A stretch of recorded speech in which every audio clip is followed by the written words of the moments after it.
quelles sont les performances auxquelles on peut s'attendre quand on investit en crypto-monnaie? Là, j'ai eu 400% sur Ethereum en 30 jours. Et puis ensuite, j'ai fait une IO et j'ai fait en une semaine un x5, donc du 600% en 7 jours. Moi, j'investis pas dans ce que je comprends pas. Et j'ai vraiment compris ça quand je me suis dit, ah, mais moi, j'ai cru que c'était juste Bitcoin. Ah, mais non. En fait, il y a Ethereum, il y a Solana.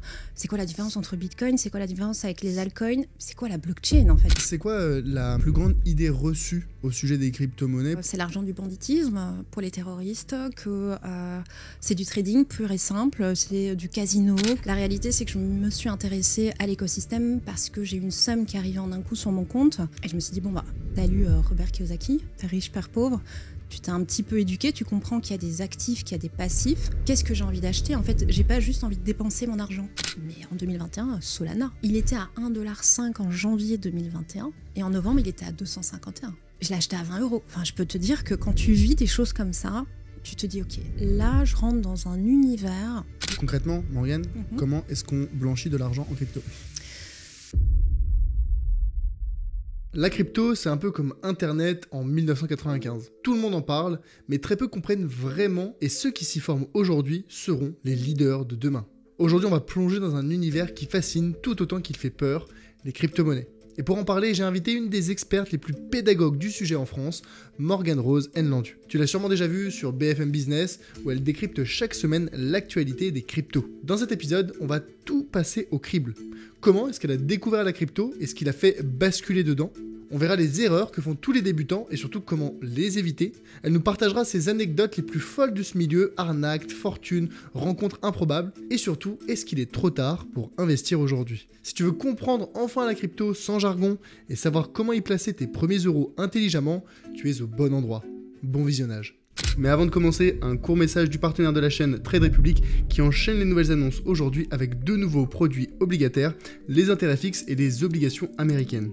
Parce que quand on veut investir avec un horizon de 5 ans ou moins, les actions sont trop risquées, trop volatiles, mais on veut pas non plus laisser son argent mourir sur des comptes qui ne rapportent rien. C'est ici qu'investir en obligations prend tout son sens. Les intérêts fixes sont des paniers de centaines d'obligations très diversifiées qui arrivent à échéance tout en même temps, par exemple au 31 décembre 2030. D'ici là, vous recevez des intérêts fixes tous les trimestres avec un rendement allant jusqu'à 3% par an, et ce, même si les taux directeurs continuent à baisser, comme ça a été le cas ces derniers mois. En clair, vous verrouillez un rendement fixe pendant plusieurs années. Les obligations américaines, elles, vous permettent de prêter à vos entreprises préférées comme Apple ou Netflix et d'obtenir un rendement allant jusqu'à 4% non garanti, mais coté en dollars, donc attention au risque de change. C'est un outil adapté pour ceux qui veulent générer un revenu complémentaire fixe et faire travailler leur argent sans subir le risque et la volatilité des marchés actions. La mise en place se fait directement depuis votre application Trade Republic en quelques clics. Pour commencer à en profiter dès maintenant, cliquez sur le lien en description. Merci encore à Trade Republic de soutenir l'éducation financière et on reprend l'épisode tout de suite. Morgane, bienvenue dans le grand bain. Merci beaucoup, je suis ravie d'être là. Je suis très content de te recevoir. On parle pas très souvent crypto-monnaie sur le podcast. Et pour le coup, toi, tu es une spécialiste, experte sur à la fois la partie crypto-monnaie et blockchain. Tu es intervenante sur BFM Business sur ce sujet. Tu as aussi un accompagnement pour les débutants qui veulent se lancer dans l'investissement en crypto-monnaie. Donc avec toi aujourd'hui, je voudrais justement démystifier, décrypter cet écosystème pour permettre à la fois aux personnes qui sont complètement débutantes de faire peut-être leurs premiers investissements en crypto-monnaie, mais aussi pour les personnes qui sont un petit peu plus avancées et qui voudraient peut-être optimiser, améliorer leur stratégie et leur portefeuille et leur donner des pistes de réflexion et pourquoi pas les aider à améliorer finalement leur stratégie. Pour ça, moi je te propose qu'on aborde un petit peu en 3 temps, en parler à la fois peut-être des débuts, des bases, des fondamentaux et aller progressivement vers des choses un petit peu plus techniques, un petit peu plus poussées pour aller vraiment permettre à ceux qui veulent de l'optimisation de le faire. Et tout au long de l'épisode, tu vas pouvoir nous partager des anecdotes, des histoires, des choses que toi, tu as pu vivre, soit à titre personnel, soit avec les personnes que tu as pu accompagner, qui ont pu te raconter des histoires. Et j'ai entendu parler de choses plutôt intéressantes. Est-ce que ça te convient? Avec grand plaisir. Génial. Est-ce que déjà, pour commencer, tu pourrais un petit peu m'expliquer comment est-ce que tu as découvert les crypto-monnaies et pourquoi est-ce que ça t'a tant intéressé ce sujet? Alors, c'est très particulier. J'ai payé quelqu'un en 2017 qui m'a expliqué un petit peu le Bitcoin. La blockchain, alors j'ai rien compris, je vais être très honnête. J'ai passé 1 heure avec cette personne. Et alors il m'a reçu dans son salon, c'était complètement surréaliste à l'époque. Mais ce qui m'a en fait bloqué énormément, c'était l'idée qu'il n'y avait pas d'État. En fait, que les États ne contrôlaient pas du tout le Bitcoin. En l'occurrence, il m'a parlé que de Bitcoin. Et je me suis dit, ça va jamais fonctionner ce truc, jamais. Et puis 4 ans plus tard, la révélation. Donc moi, en fait, si tu veux, j'ai payé quelqu'un parce que j'avais compris qu'il y avait quelque chose. J'en avais entendu parler, mais je ne suis pas du tout passée à l'action directement. Donc quand les gens viennent me voir, ils me disent Morgane, j'aurais dû investir en... Je dis, vous inquiétez pas, moi j'ai mis 4 ans. Donc la réalité, c'est que je me suis intéressée à l'écosystème parce que j'ai eu une somme qui arrivait en un coup sur mon compte. Suite à une succession familiale, il y avait un petit bien immobilier, voilà, maison à la campagne à rénover, qu'on a vendu. Et je me suis dit, bon, bah, t'as lu Robert Kiyosaki, Père riche, Père pauvre. Tu t'es un petit peu éduqué, tu comprends qu'il y a des actifs, qu'il y a des passifs. Qu'est-ce que j'ai envie d'acheter? En fait, j'ai pas juste envie de dépenser mon argent. Donc j'ai de la chance d'avoir eu cette réflexion-là un petit peu avant cet événement-là, la succession. Et finalement, je me suis dit, bon, bah, des pièces. J'ai acheté un peu des petites pièces. Des pièces d'or, or, tu veux argent. dire? Ouais, Maple Leaf, j'aime bien. Je fais une petite collection avec quelques années. Je trouve ça sympa. Pour commencer petit, mais voilà. Et en fait, après, je me suis dit, ah ouais, les cryptos, c'est vrai qu'on peut commencer avec peu. Je me dis, bah, teste avec une petite somme. Et si tu aimes bien l'écosystème, si tu as l'impression que tu te sens à l'aise, peut-être qu'on mettra plus dans quelques mois quand on aura justement cette somme. Du coup, j'ai commencé avec une toute petite somme, hein, 80 €, c'est rien du tout. C'était la première fois que je mettais de l'argent sur une plateforme en ligne, donc je voulais pas non plus, voilà, on y va tout doux. Et j'ai eu la chance, je suis rentrée en plein boule. Donc là, si tu veux, j'ai très vite compris, ok, je dois mettre mon argent quelque part et mon argent, il peut travailler pour moi et j'ai même pas besoin d'être là. J'ai même pas besoin d'être derrière mon PC. En fait, ça se fait tout seul et ton argent se fructifie. Et j'avais jamais vécu ça de ma vie, pour être honnête. Pourtant, je connais un peu le secteur de l'IMO, mais là, c'était différent. C'était différent, c'était digital. Tu commences avec une petite somme, donc en plus, je trouve que, je me suis dit, mais c'est accessible à tout le monde. Et puis, en fait, je suis tombée amoureuse, moi, de la technologie, de la blockchain.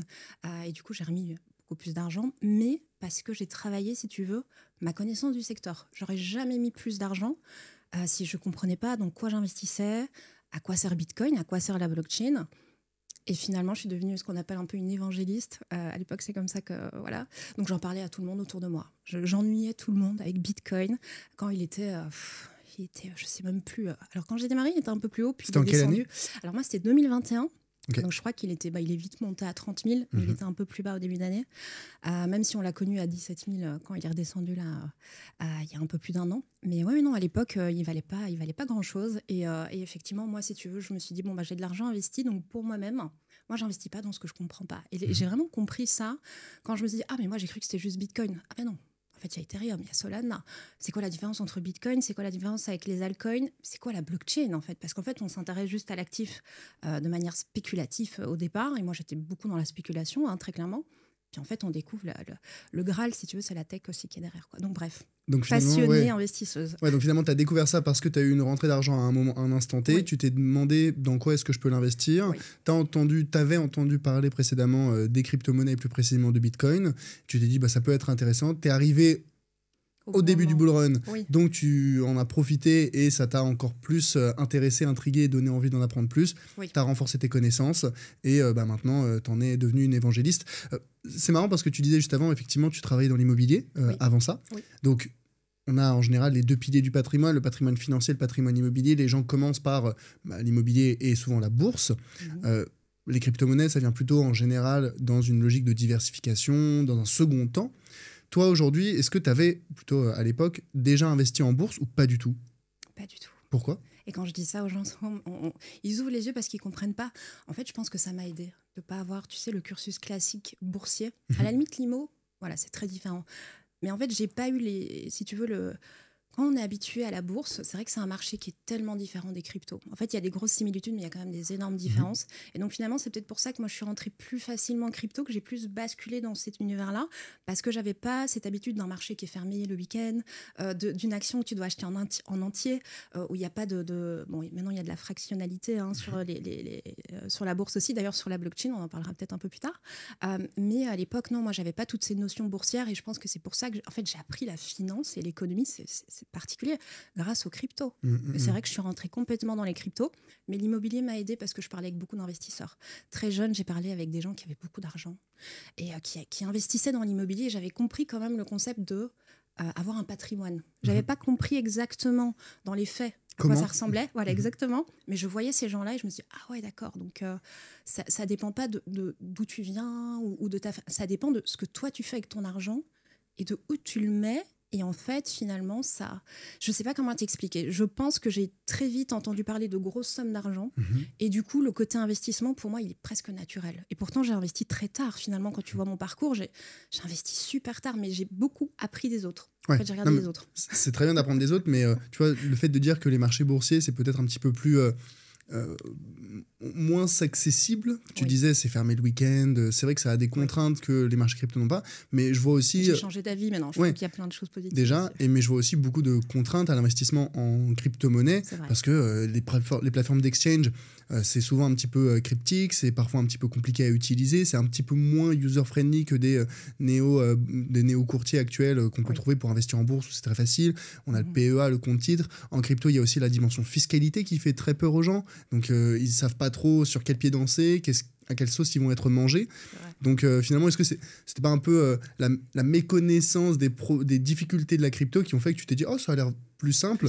Et avec le recul, tu te dis c'est vrai que chacun a ses inconvénients et ses avantages. Complètement. Je pense qu'un investisseur même intelligent, entre guillemets, c'est quelqu'un qui est diversifié. C'est quelqu'un qui a compris que l'immobilier, il y avait du potentiel, de la bourse, il y avait du potentiel, et les cryptos, il y a du potentiel aussi. Mais je pense effectivement que la bourse, quand on ne connaît pas, finalement, on a en fait, comme les cryptos, quand on ne connaît pas, on a on pense qu'on sait, on pense qu'on... Voilà. Et en fait, finalement, quand on apprend un petit peu plus, on se rend compte qu'en fait, c'est super d'avoir un ETF où tu peux être exposé à plein de sociétés en un coup. Il y a plein de choses qui sont faisables en bourse. Et je trouve que c'est déjà un bon pas vers les cryptos. Il y a beaucoup d'investisseurs boursiers qui viennent me voir aujourd'hui.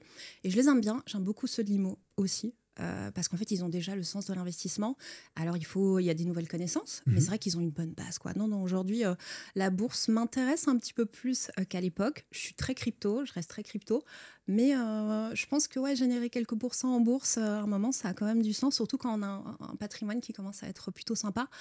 Si on arrive à trouver du 4% ou 5% en bourse chaque année, qu'on peut vivre de ses intérêts, ça peut valoir le coup. Toi, tu t'es lancé en bourse ou pas du tout ? Pas encore. Non, c'est vrai que pas encore. Par contre, depuis qu'il y a les actions boursières qui sont disponibles sur la blockchain, ça m'intéresserait peut-être. On peut acheter des fractions maintenant de Tesla, notamment sur la blockchain de Solana. Solana, donc c'est une blockchain qui est distincte de Bitcoin.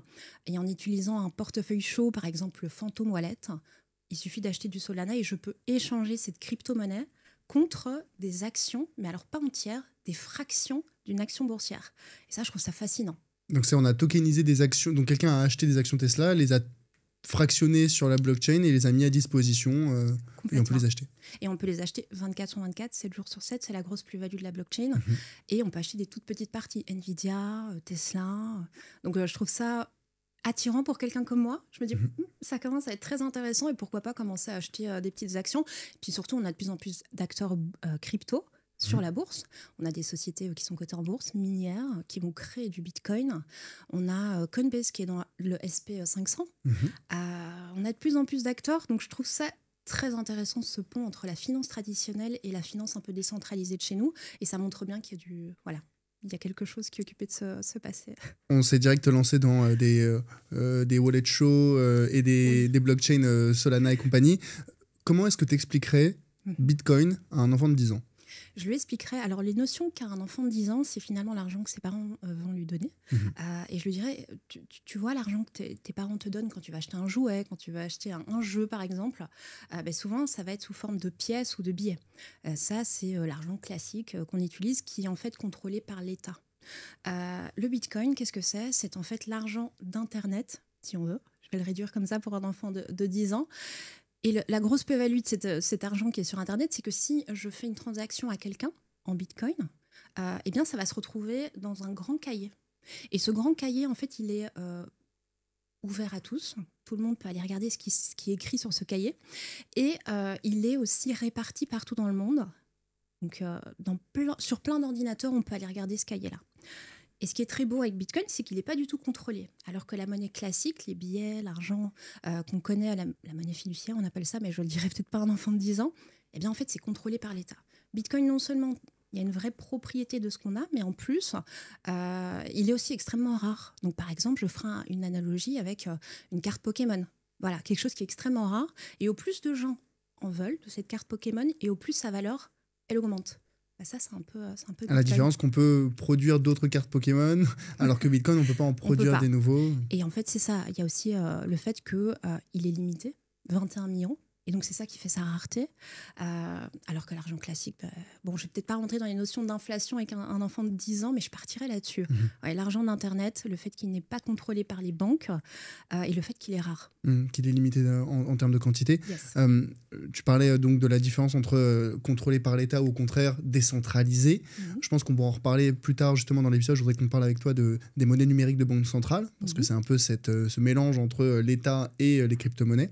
Mais avant ça, c'est quoi selon toi la grande idée qu'il faut comprendre derrière la blockchain, qui, comme tu l'as dit, est la technologie derrière les crypto-monnaies? Qu'est-ce qu'il faut comprendre quand on parle de blockchain? Bon, déjà, c'est une technologie. Donc, ce qu'on en fait, c'est technologie. Elle n'a pas d'avis politique, la blockchain. Elle n'est pas pour une catégorie de personnes, elle est pour tout le monde. Déjà, c'est une technologie, ça dépend de comment on veut l'utiliser. Ce qui est magnifique avec la blockchain, c'est ses propriétés uniques.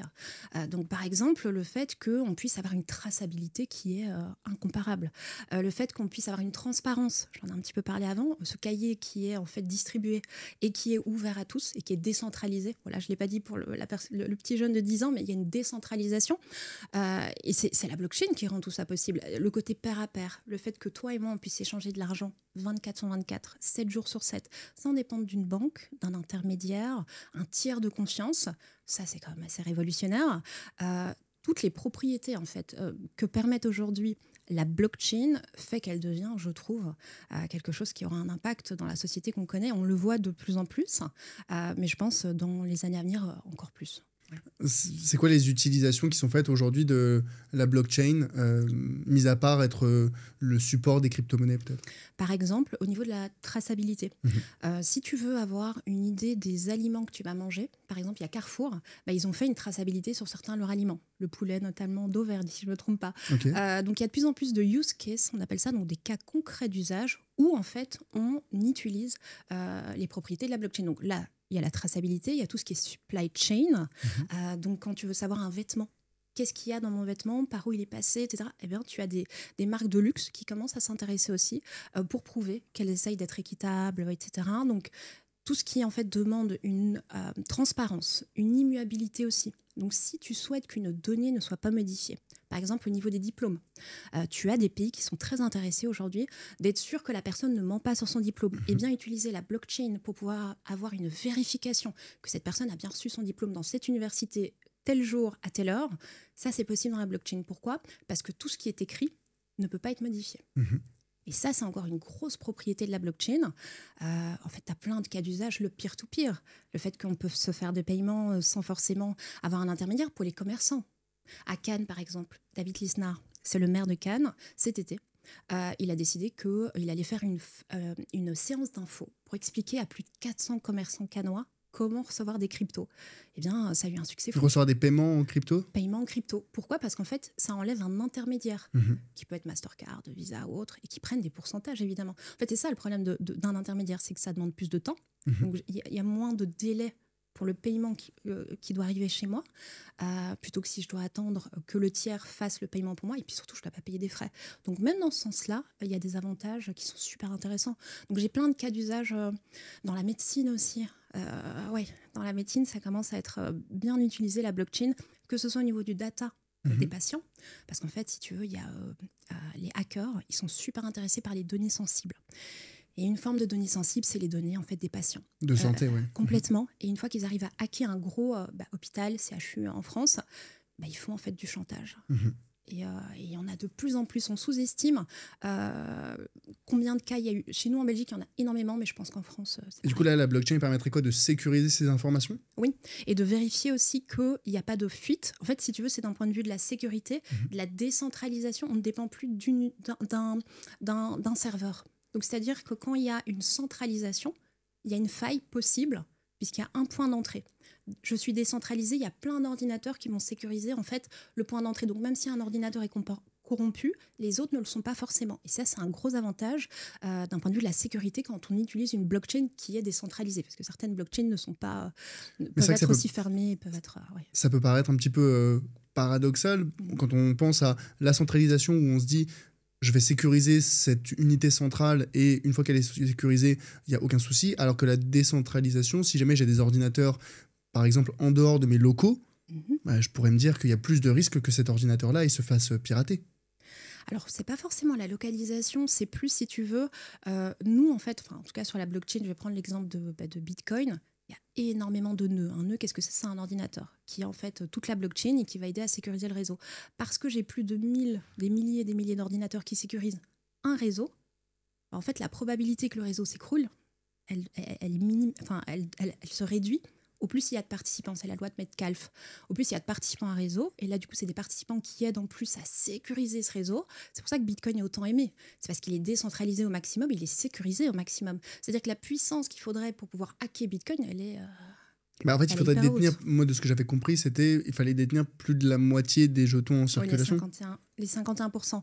Mais en fait, si tu veux, c'est possible. Alors, techniquement, aujourd'hui, on n'a pas encore les ordinateurs quantiques qui vont réussir à le faire, même s'ils arrivaient à le faire sur Bitcoin. Et même si, imaginons un jour ça arrive, bah, ce seraient les anciennes adresses et pas les nouvelles. Donc, par exemple, toi et moi, on a acheté du Bitcoin avant 2013-2014.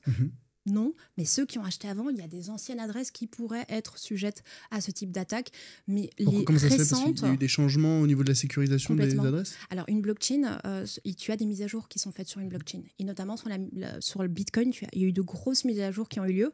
Et donc, du coup, maintenant, aujourd'hui, nous, on ne serait même pas forcément en fait, sujet à ces attaques-là, pour parler de ce cas-là. D'accord. Mais parce que moi, j'avais en tête qu'il y avait justement énormément de vieilles adresses qui contenaient énormément de bitcoin dormants. Oui. On ne sait pas si les adresses sont perdues, si les détenteurs sont peut-être décédés. Oui. Mais ça veut dire qu'il y a quand même une grosse partie. Est-ce qu'on a une idée du nombre de bitcoins qui sont, entre guillemets, perdus ou figés depuis des années? Alors, figés, je ne sais pas. Perdus, je sais qu'il y a plus ou moins 4 millions. Ah oui, quand même. Sur 21, ouais. Ah oui. Ouais. Et quand on dit perdu, c'est quoi? C'est la personne a déclaré qu'elle avait un portefeuille avec tant de bitcoin dont elle a perdu la clé, ou c'est quoi? Non, ça peut être aussi, par exemple, si tu fais une mauvaise transaction, ton bitcoin peut être perdu. Il y a des gens qui ont perdu aussi leur clé privée, qui leur donne la propriété de leur bitcoin. Et là, tu as des sommes immenses parce que le bitcoin ne valait rien à l'époque. Donc effectivement, tu as beaucoup de bitcoin comme ça. Et puis on a Satoshi Nakamoto qui a quand même plus d'1 million de bitcoins. Voilà. Aussi. Donc c'est plutôt des cas comme ça. Pour les bitcoins, en tout cas perdus, avant même que moi je rentre dans cet écosystème, quoi. Ouais. Et donc ça veut dire... Ces cryptos perdus, est-ce ça sera possible un jour de les récupérer, ou on sait à 100% que ça ne sera jamais récupéré? Je vais essayer de parler un peu d'actu, puisque en fait récemment il y a eu un événement quand même où il y a eu des bitcoins qui ont été bougés, qui n'avaient pas bougé depuis très longtemps, 80 000 bitcoins si je ne me trompe pas, sur une très ancienne adresse. Et effectivement, alors c'est très particulier parce qu'il y a des messages qui ont été envoyés, c'est une société qui a répondu, qui serait apparemment reliée avec un cabinet d'avocats qui dirait on a réussi à pirater votre compte. Si vous êtes le propriétaire de ces bitcoins, contactez-nous avant octobre. Donc en octobre, on saura exactement si la personne s'est manifestée, qui était propriétaire de ces bitcoins. Et sinon, ils vont se réserver le droit de peut-être vendre ces bitcoins ou de les garder. C'est assez intéressant. Enfin, c'est la première fois que ça arrive. Donc pour répondre à ta question, je suis obligée de prendre cet élément-là en compte, puisque c'est très récent et on va voir en octobre. Est-ce qu'il y a la vente de bitcoin par rapport à ces 80 000 bitcoins qui ont été déplacés ou pas? On a l'impression que c'est quand même quelqu'un qui connaît l'écosystème. Enfin, est-ce que c'est un groupe de personnes? Bon, ça on ne sait pas très bien. Mais ils ont mis des messages assez étranges avec Lost, la série Lost. Ils font des sous-entendus avec des choses qui sont un peu particulières. Donc, on va voir. Là, je t'avoue que c'est un événement plutôt... ça va être intéressant de voir en octobre, effectivement.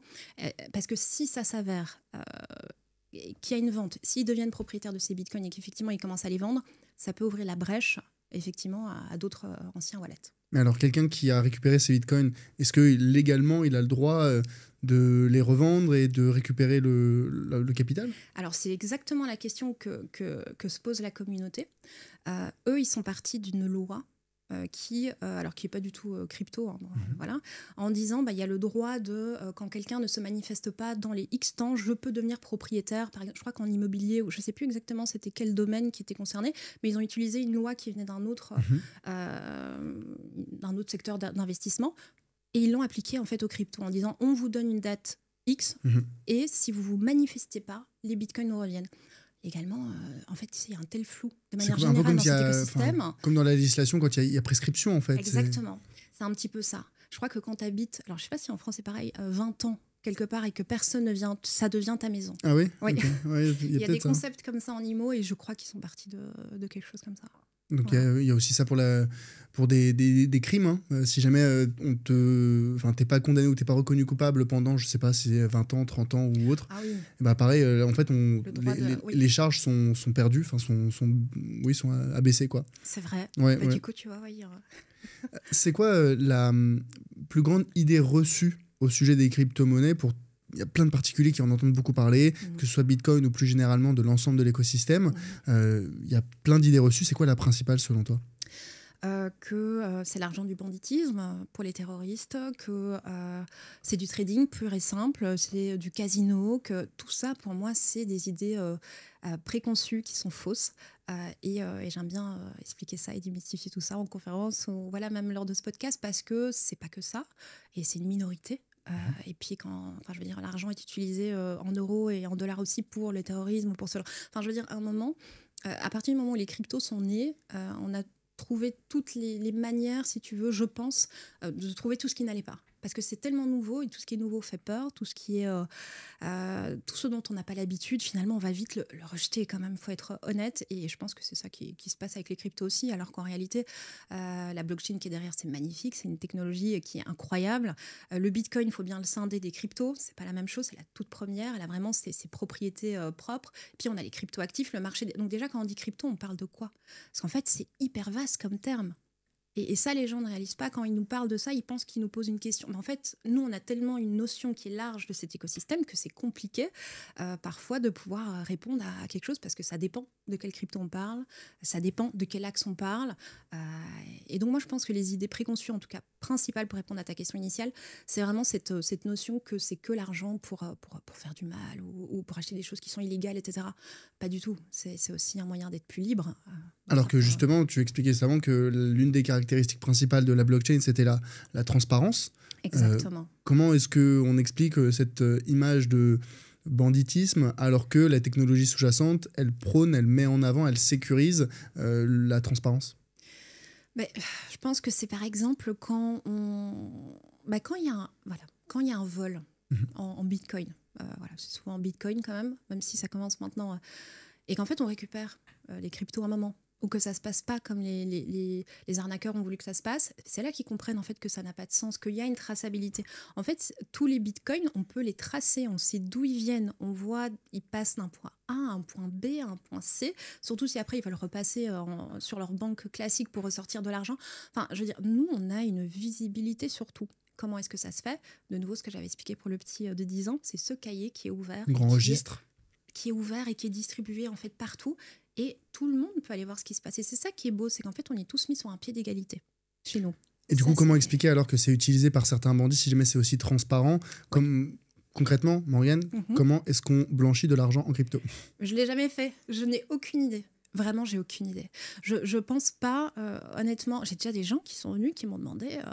Est-ce que vous pouvez nous expliquer comment j'ai même pas j'ai aucune notion. Je pense qu'effectivement, si tu peux ne pas faire un KYC, c'est-à-dire Know Your Customer, c'est-à-dire prouver ton identité à l'achat ou quand tu vas ressortir tes fonds, je suppose que tu peux blanchir effectivement du Bitcoin. Tout ce que je sais, c'est que les plus grands hacks qui ont eu lieu dans notre écosystème, notamment Bitfinex, tout l'argent qui a été utilisé pour acheter de la drogue sur le dark web comme Silk Road, tous ces gens-là ont été arrêtés. Et tout a été fermé à un moment. Il y a quand même eu, et surtout pour Bitfinex, tu vois, c'était un couple, un hacker super brillant qui a réussi à hacker cette plateforme qui était une plateforme d'achat en crypto. Et ils avaient volé plus de, je crois, 120 000 bitcoins. C'est énorme. Eh bien, pendant 6 ans, ils ont blanchi, voilà, pour répondre à ta question, leur bitcoin. Comment ? En achetant de l'immobilier de luxe. Donc, ils vivaient comme des rois. Donc, ils arrivaient à acheter de l'immobilier avec des cryptos. Oui, lui, il s'appelait Ilya Lichtenstein, si je ne me trompe pas, et sa femme, c'est Heather Morgan. Et pendant 6 ans, ils ont vécu la belle vie, ils ont acheté vraiment, je te dis, de l'immobilier. Et en fait, un jour, le FBI est venu toquer à leur porte et ils ont dit, vous avez volé ce bitcoin à cette plateforme, tel jour, à tel... Et en fait, ils sont remontés. C'est pour ça qu'en fait, la traçabilité, c'est ça. C'est-à-dire que oui, peut-être que tu peux t'en sortir pendant quelques temps, mais un jour ou l'autre... En fait, en Bitcoin, on peut rien. Enfin, avec Bitcoin, on ne peut rien cacher. Avec la blockchain, une blockchain en tout cas qui est publique. Attention, il y a des blockchains ouvertes et fermées, comme l'internet et l'intranet. Mais Bitcoin étant 100% public, on peut tout retracer. Ça met peut-être un peu de temps. Mais donc c'est là où la traçabilité, il est parti en prison, ce monsieur, et sa femme aussi. Donc ils ont passé un deal, mais ouais, c'était 20 ans derrière les barreaux normalement. J'avais entendu parler de mélangeurs. Mélangeurs de plateformes qui permettaient de mettre tes cryptos dedans et d'en ressortir d'autres. Et donc, en fait, cette étape, ça faisait un peu black box. Qui permettait de récupérer des crypto-monnaies, entre guillemets, anonymes. Est-ce que ça te parle ou pas du tout? Bien sûr, oui, ça existe. D'ailleurs, il y a Tornado Cash, si je ne me trompe pas, qui est un mixeur assez connu, nous, dans l'écosystème, où le fondateur a eu énormément de problèmes, parce que les États n'aiment pas, justement, ces mixeurs à cause, justement, je pense, effectivement, de cette notion de blanchissement, ce qui est quelque part logique.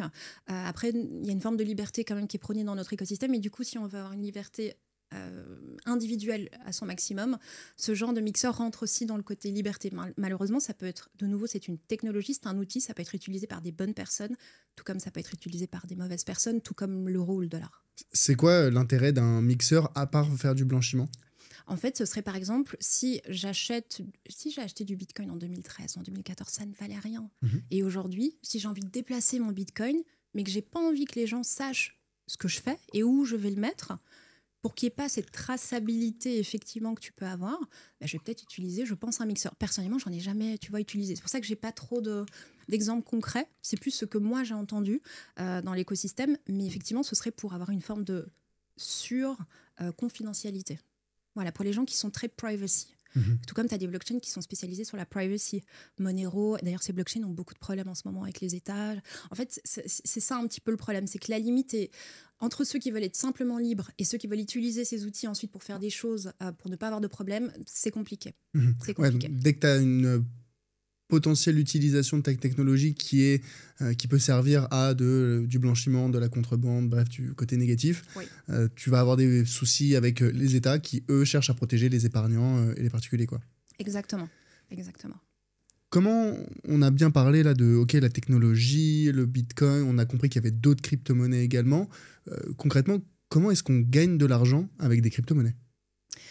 Alors, ça va dépendre de plusieurs choses. Ce qui est sûr, c'est qu'historiquement, ce qu'on voit, c'est que les personnes qui ont acheté du Bitcoin très tôt et qui l'ont simplement gardé, ce sont les grands gagnants. Il faut être honnête, c'est des gens qui ont plus besoin de travailler aujourd'hui, la plupart, qui les ont pas revendus, évidemment, qui les ont tenus. Donc, acheter tôt, tenir, les holders, on appelle ça, c'est vraiment une stratégie qui fonctionne très bien. C'est pour ça que le DCA, Dollar Cost Averaging, ça en bourse, vous avez beaucoup l'habitude aussi, et c'est une technique qui fonctionne superbement en crypto aussi, parce qu'en fait, c'est des investisseurs, ils tiennent, et en fait, là, le temps travaille pour nous en crypto. Et ça, c'est quelque chose dont on entend très peu parler. On parle de casino quand on veut parler des cryptos, ou d'un coup qui peut se faire très rapidement, alors qu'en fait les grands gagnants c'est ceux qui ont acheté très tôt et qui l'ont tenu. Maintenant, pour les gens qui ont envie de rentrer maintenant peut-être dans l'écosystème, il y a encore un potentiel qui est immense. L'idée c'est de se dire comment est-ce que moi je fonctionne, c'est quoi mon profil d'investisseur, et une fois que j'ai compris comment je fonctionne, je trouve une stratégie qui est alignée avec mon profil d'investisseur. Si je suis un bon père de famille, que je ne suis pas très tolérant au risque, ça vaut peut-être pas la peine que j'aille me diversifier sur 20 cryptos différentes et que tous les jours, je regarde mon application de tracking pour voir comment mon portefeuille se comporte et je laisse les émotions me faire partir en fear of missing out, tu vois, en FOMO. Ah, je dois vendre. Non, on se calme, on a une stratégie, on enlève les émotions et en fait, on suit sa stratégie. Moi, c'est comme ça, pour moi, qu'on gagne, si tu veux, dans les cryptos, c'est quoi mon profil d'investisseur? Ok, quel actif serait alors pertinent? Quelle ventilation de portefeuille? Il y a des personnes pour qui du Bitcoin uniquement, c'est le mieux. Et ils l'achètent et ils le gardent. Surtout quand on voit le potentiel là, de Bitcoin pour les années à venir. Rien que cet actif-là a vraiment du sens en soi. Donc là, c'est surtout la partie, on va dire, plus-value. J'achète à 100 € et j'espère revendre à 120. Donc j'aurais réalisé une plus-value de, par exemple, 20 €. Par exemple. Donc ça, c'est une première façon de gagner de l'argent avec des crypto-monnaies. Bon, c'est très volatile. Là aussi, je compare avec la bourse. Souvent, on dit, la bourse, on a cette tendance haussière sur le long terme, parce que quand on regarde sur les 100 dernières années, sur un horizon de temps suffisamment long, généralement c'est 10, 15 ans, on a toujours eu une courbe, on va dire, positive, une performance positive, quand on regarde sur l'ensemble des marchés financiers, pas une action en précis. Sur les crypto-monnaies, est-ce que cette théorie est également valable parce que pour investir en bourse, je vais acheter par exemple un ETF monde, et là ça va me permettre de reproduire la performance des marchés boursiers mondiaux, et je sais que sur le long terme c'est haussier. Sur les crypto-monnaies, comment je fais pour aller chercher est-ce qu'il y a déjà une tendance haussière, et comment est-ce que je fais pour aller la chercher? Complètement. Alors chez nous, il y a un cycle de 4 ans qui est drivé par une chose dont je pense que la plupart des gens ont déjà entendu parler, peut-être qu'ils ne savent pas exactement ce que c'est le halving du Bitcoin. Donc c'est la division de sa production qui a lieu tous les 4 ans. En fait, c'est tous les 210 millième blocs sur la blockchain de Bitcoin. En ce moment, par exemple, on a un bloc qui est créé toutes les 10 minutes sur la blockchain de Bitcoin. On a 3,125 Bitcoin toutes les 10 minutes sur la blockchain de Bitcoin. Et en gros, c'est la récompense des mineurs. Les mineurs, c'est ceux qui vont créer le Bitcoin. Et finalement, c'est la manière d'émettre ce fameux Bitcoin. Et en fait, pourquoi est-ce que je t'explique ça? C'est parce qu'en fait, tout part de Bitcoin. Bitcoin, c'est le leader de notre cycle à nous, dans notre petit écosystème qui est très très petit, je le rappelle, par rapport à la bourse qui existe depuis, je crois que c'est 1600, la première fois qu'on a pu investir dans la Société néerlandaise des Indes. L'immobilier, c'est la Mésopotamie. En fait, quand on compare les autres actifs et chez nous, c'est vrai que chez nous, les mouvements sont beaucoup plus volatiles. Mais oui, on a des grosses tendances haussières. J'ai la chance d'être rentrée en 2021, comme j'avais expliqué, dans ce qu'on appelle un bull run. Et un bull run, c'est une explosion d'abord de Bitcoin et puis de l'ensemble des altcoins. Toute crypto qui n'est pas Bitcoin est un altcoin. Et c'est vrai qu'on voit des performances qu'on n'a jamais vues, en fait. Enfin, surtout moi qui est rentrée pour la première fois dans un secteur d'investissement par les cryptos, c'est assez exceptionnel et ça dure 1 an. En général, un bull run, ça dure 1 an. Maintenant, ce qui s'est passé dans le passé ne va pas forcément se reproduire. Donc, on va voir parce que ce cycle-ci, il est très différent de ce qu'on a connu dans le passé. Peut-être que cette tendance haussière qu'on connaît sur le Bitcoin depuis 2024 avec l'arrivée de BlackRock, avec tous ces ETF Bitcoin qui ont connu un succès monstre. Et puis maintenant, on a Ethereum, les ETF Ethereum qui commencent aussi à avoir leur moment un peu un momentum.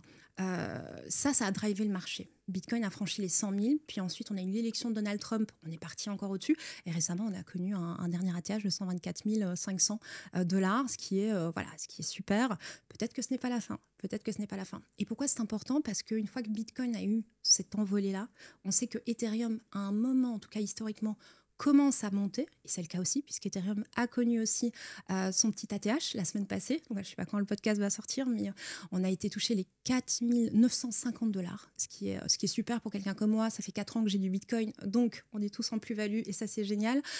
Surtout ceux qui ont acheté quand il était au plus bas en avril, on était dans les 1700, donc c'est un beau x4, du 400% en 4 mois. Ça, c'est des performances, qu'on peut faire en crypto. Mais effectivement, l'idée, c'est de se dire, cette phase haussière, elle va durer 1 an à 18 mois et puis ensuite, il y aura un bear market. Et en fait, ce que la plupart des gens ne comprennent pas, c'est que quand Bitcoin peut redescendre en prix et l'ensemble du marché, c'est pas une arnaque, c'est pas la bulle qui éclate, c'est pas... en fait, c'est juste un cycle, il y a un mouvement, et il faut le comprendre, c'est 4 ans, il y a une montée, 1 an, 18 mois, et puis ensuite, on a un bear market, donc c'est la tendance plutôt haussière, avec un crash techniquement sur certains prix, enfin la plupart des cryptos pour être honnête, et là on est parti pour 2-3 ans. Ce qui est le plus dur, c'est de tenir en fait en bear market, et c'est là où personne n'a envie d'investir dans cet écosystème alors que c'est le meilleur moment pour rentrer. Et moi je suis contente puisque quand je suis rentrée en 2021, j'ai connu la phase haussière et puis je me suis professionnalisée après 2 ans où j'ai aidé gratuitement tout le monde. En fait je saoulais tout le monde avec Bitcoin, mais ils sont bien contents aujourd'hui, certains de m'avoir écouté. Et en fait je suis passée en 2023 en formatrice, vulgarisatrice, conférencière, etc. Et donc, j'ai commencé à former les gens quand on était vraiment au ras des pâquerettes sur toutes les cryptos. Et là, ils sont super contents, les gens ça fait 2 ans voilà. C'est une bonne école, je trouve. Tu vois, moi, à titre personnel, j'avais commencé à investir en Bitcoin, c'était en 2017. Et je pense que c'était au même moment que toi, en tout cas, d'un point de vue timing par rapport au bull market. Et donc, c'était au tout début de la hausse. C'était en décembre 2017. Enfin, il était déjà peut-être autour des 10 000. Et il est monté à 17-18, rapidement en quelques jours, semaines. Et après, il est redescendu, donc je crois que c'était janvier, à peut-être 5 000. Donc là, crash. Mais j'ai pas vendu. J'ai conservé. Bravo. On est rentré en bear market jusqu'à 2018, 19, 20. Ça a commencé à se réveiller. Et après, 2021, il y a eu la nouvelle hausse. Donc c'est quand t'es arrivé. Mais surtout, ça m'a appris la patience, ça m'a appris la résilience, ça m'a appris à ne pas paniquer, à ne pas vendre parce qu'il y a eu une baisse importante. Tant qu'on a une conviction forte dans ce dans quoi on investit, c'est important de conserver ses positions et de ne pas surréagir. Tu as parlé de performance. Tu disais, Ethereum, ça a connu plus 400% en 4 mois. En 1 mois. En 1 mois, ouais. C'est des performances complètement lunaire qui n'existe pas sur les marchés financiers traditionnels. C'est vrai. Quelles sont les performances auxquelles on peut s'attendre d'un point de vue réaliste quand on investit en crypto-monnaie ?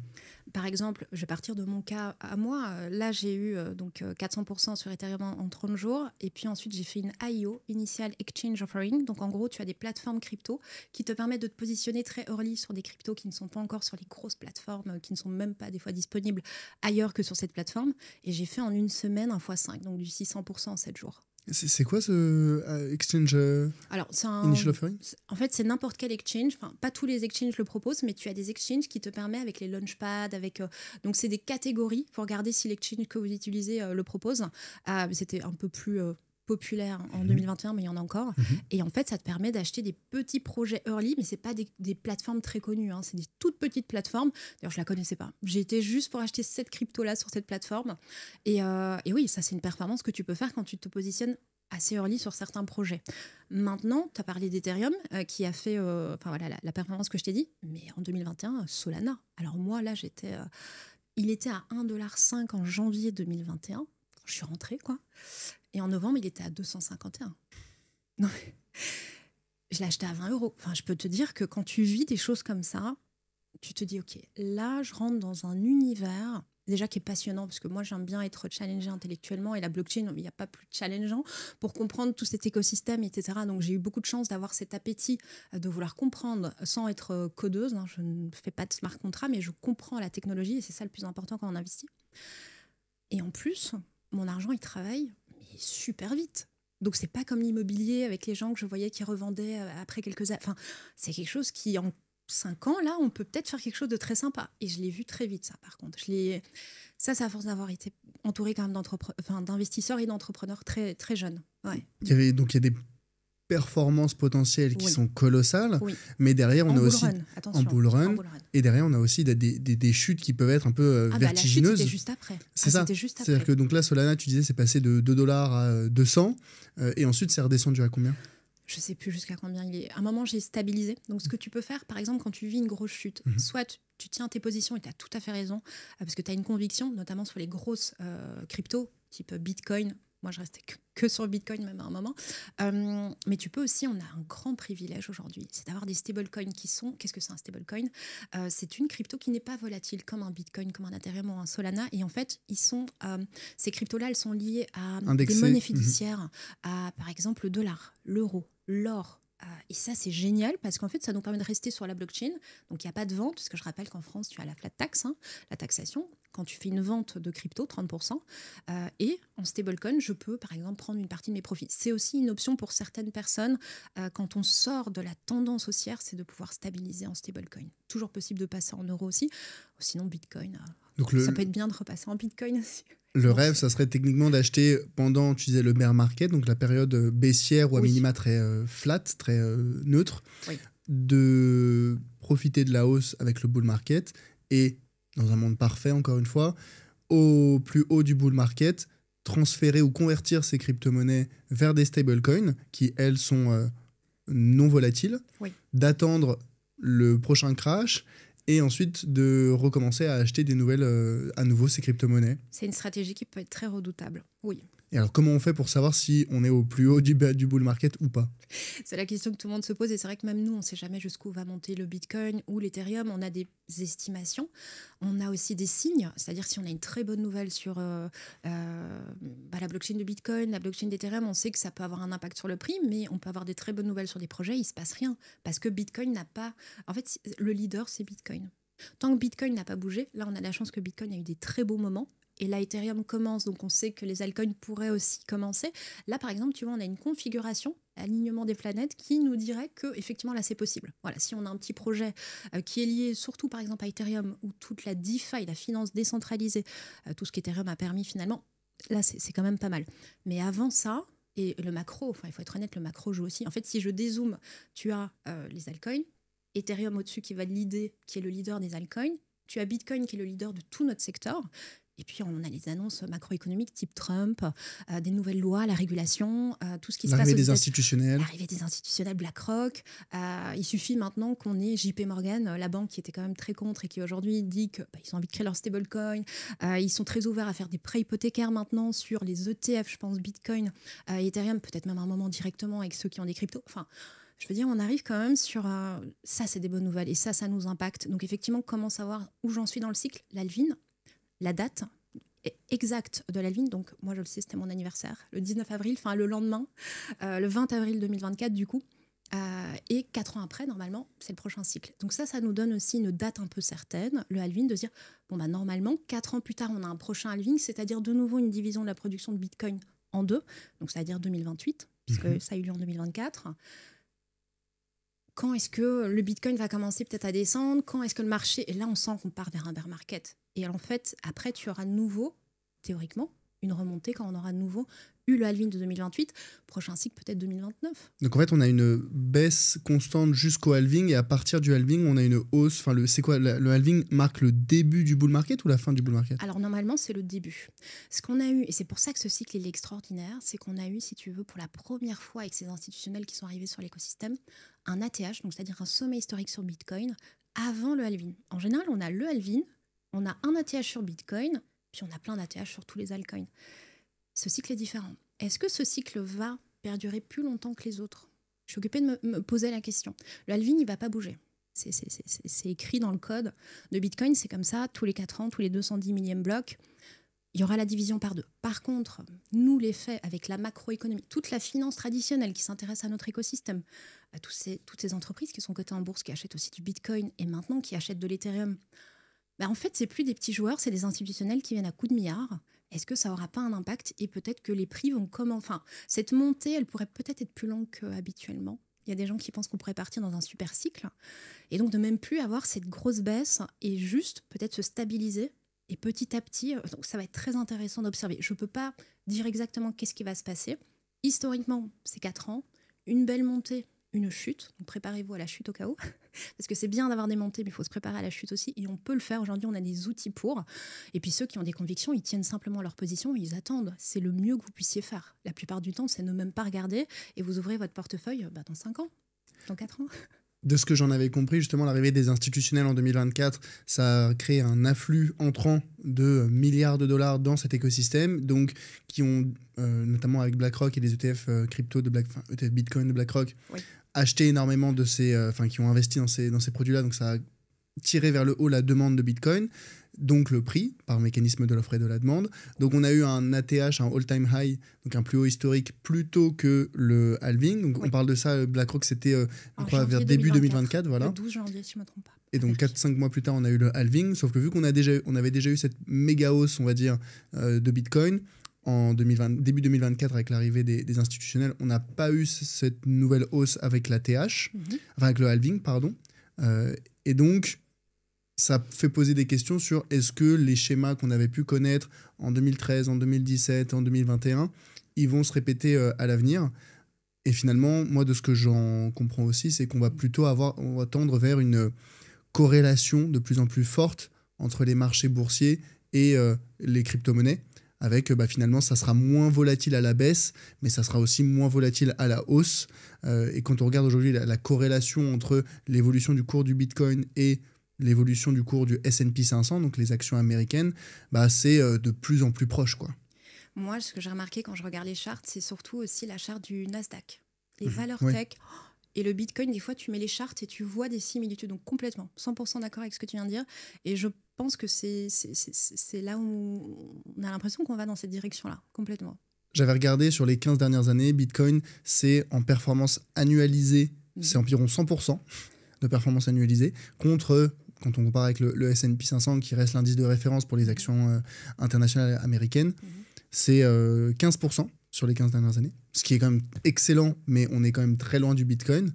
Mais ce qu'il faut aussi rappeler, c'est derrière la chute sur les 15 dernières années, la plus importante du S&P 500, ça a été, si je ne dis pas de bêtises, 18 ou 19% au moment du Covid, alors que Bitcoin, ça a été 77%, 78% même de baisse. C'était entre 2013 et 2016. Et donc, on voit qu'en termes de baisse maximale, le Bitcoin peut beaucoup plus monter, mais il peut aussi beaucoup, beaucoup plus descendre. Comment on fait aujourd'hui pour se protéger de cette volatilité négative des crypto-monnaies ? On le voit très clairement sur Bitcoin par rapport à son prix. À l'époque, il montait beaucoup plus et il descendait beaucoup plus. Donc effectivement, là, on pourrait se dire, par exemple aujourd'hui, le dernier sommet de Bitcoin qui est très récent, c'est 124 000. Demain, Bitcoin ne sera pas à 2 millions. En fait, c'est même plus possible. Je veux dire, même si on avait une super bonne nouvelle, etc., techniquement, il ne peut pas. À l'époque, il faisait des choses comme ça en bull run. Donc, si tu veux, effectivement, sur la première capitalisation de ce marché-ci, qui est Bitcoin, on voit effectivement que la volatilité n'est plus du tout la même.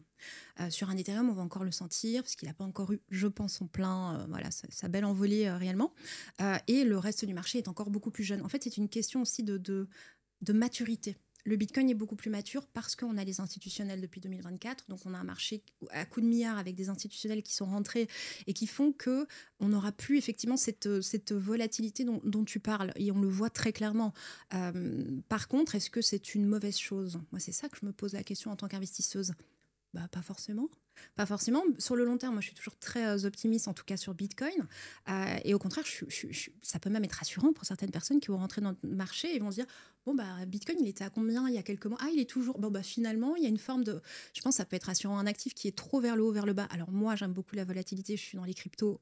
Je suis habituée. Ça fait 4 ans que je la vis et que j'en profite. Et que, des fois, on le subit aussi, mais une fois qu'on comprend, on sait faire avec. Mais je pense que pour certaines personnes, justement, qui viennent du monde boursier, qui est beaucoup plus calme, en fait, ce que tu expliques entre quand tu fais le parallèle, c'est qu'effectivement, il y a une différence astronomique de pourcentage. Ça paraît très, on va dire, sécurisé d'investir en actions, alors que ça ne l'est pas. Je veux dire, ça reste quand même un actif très risqué.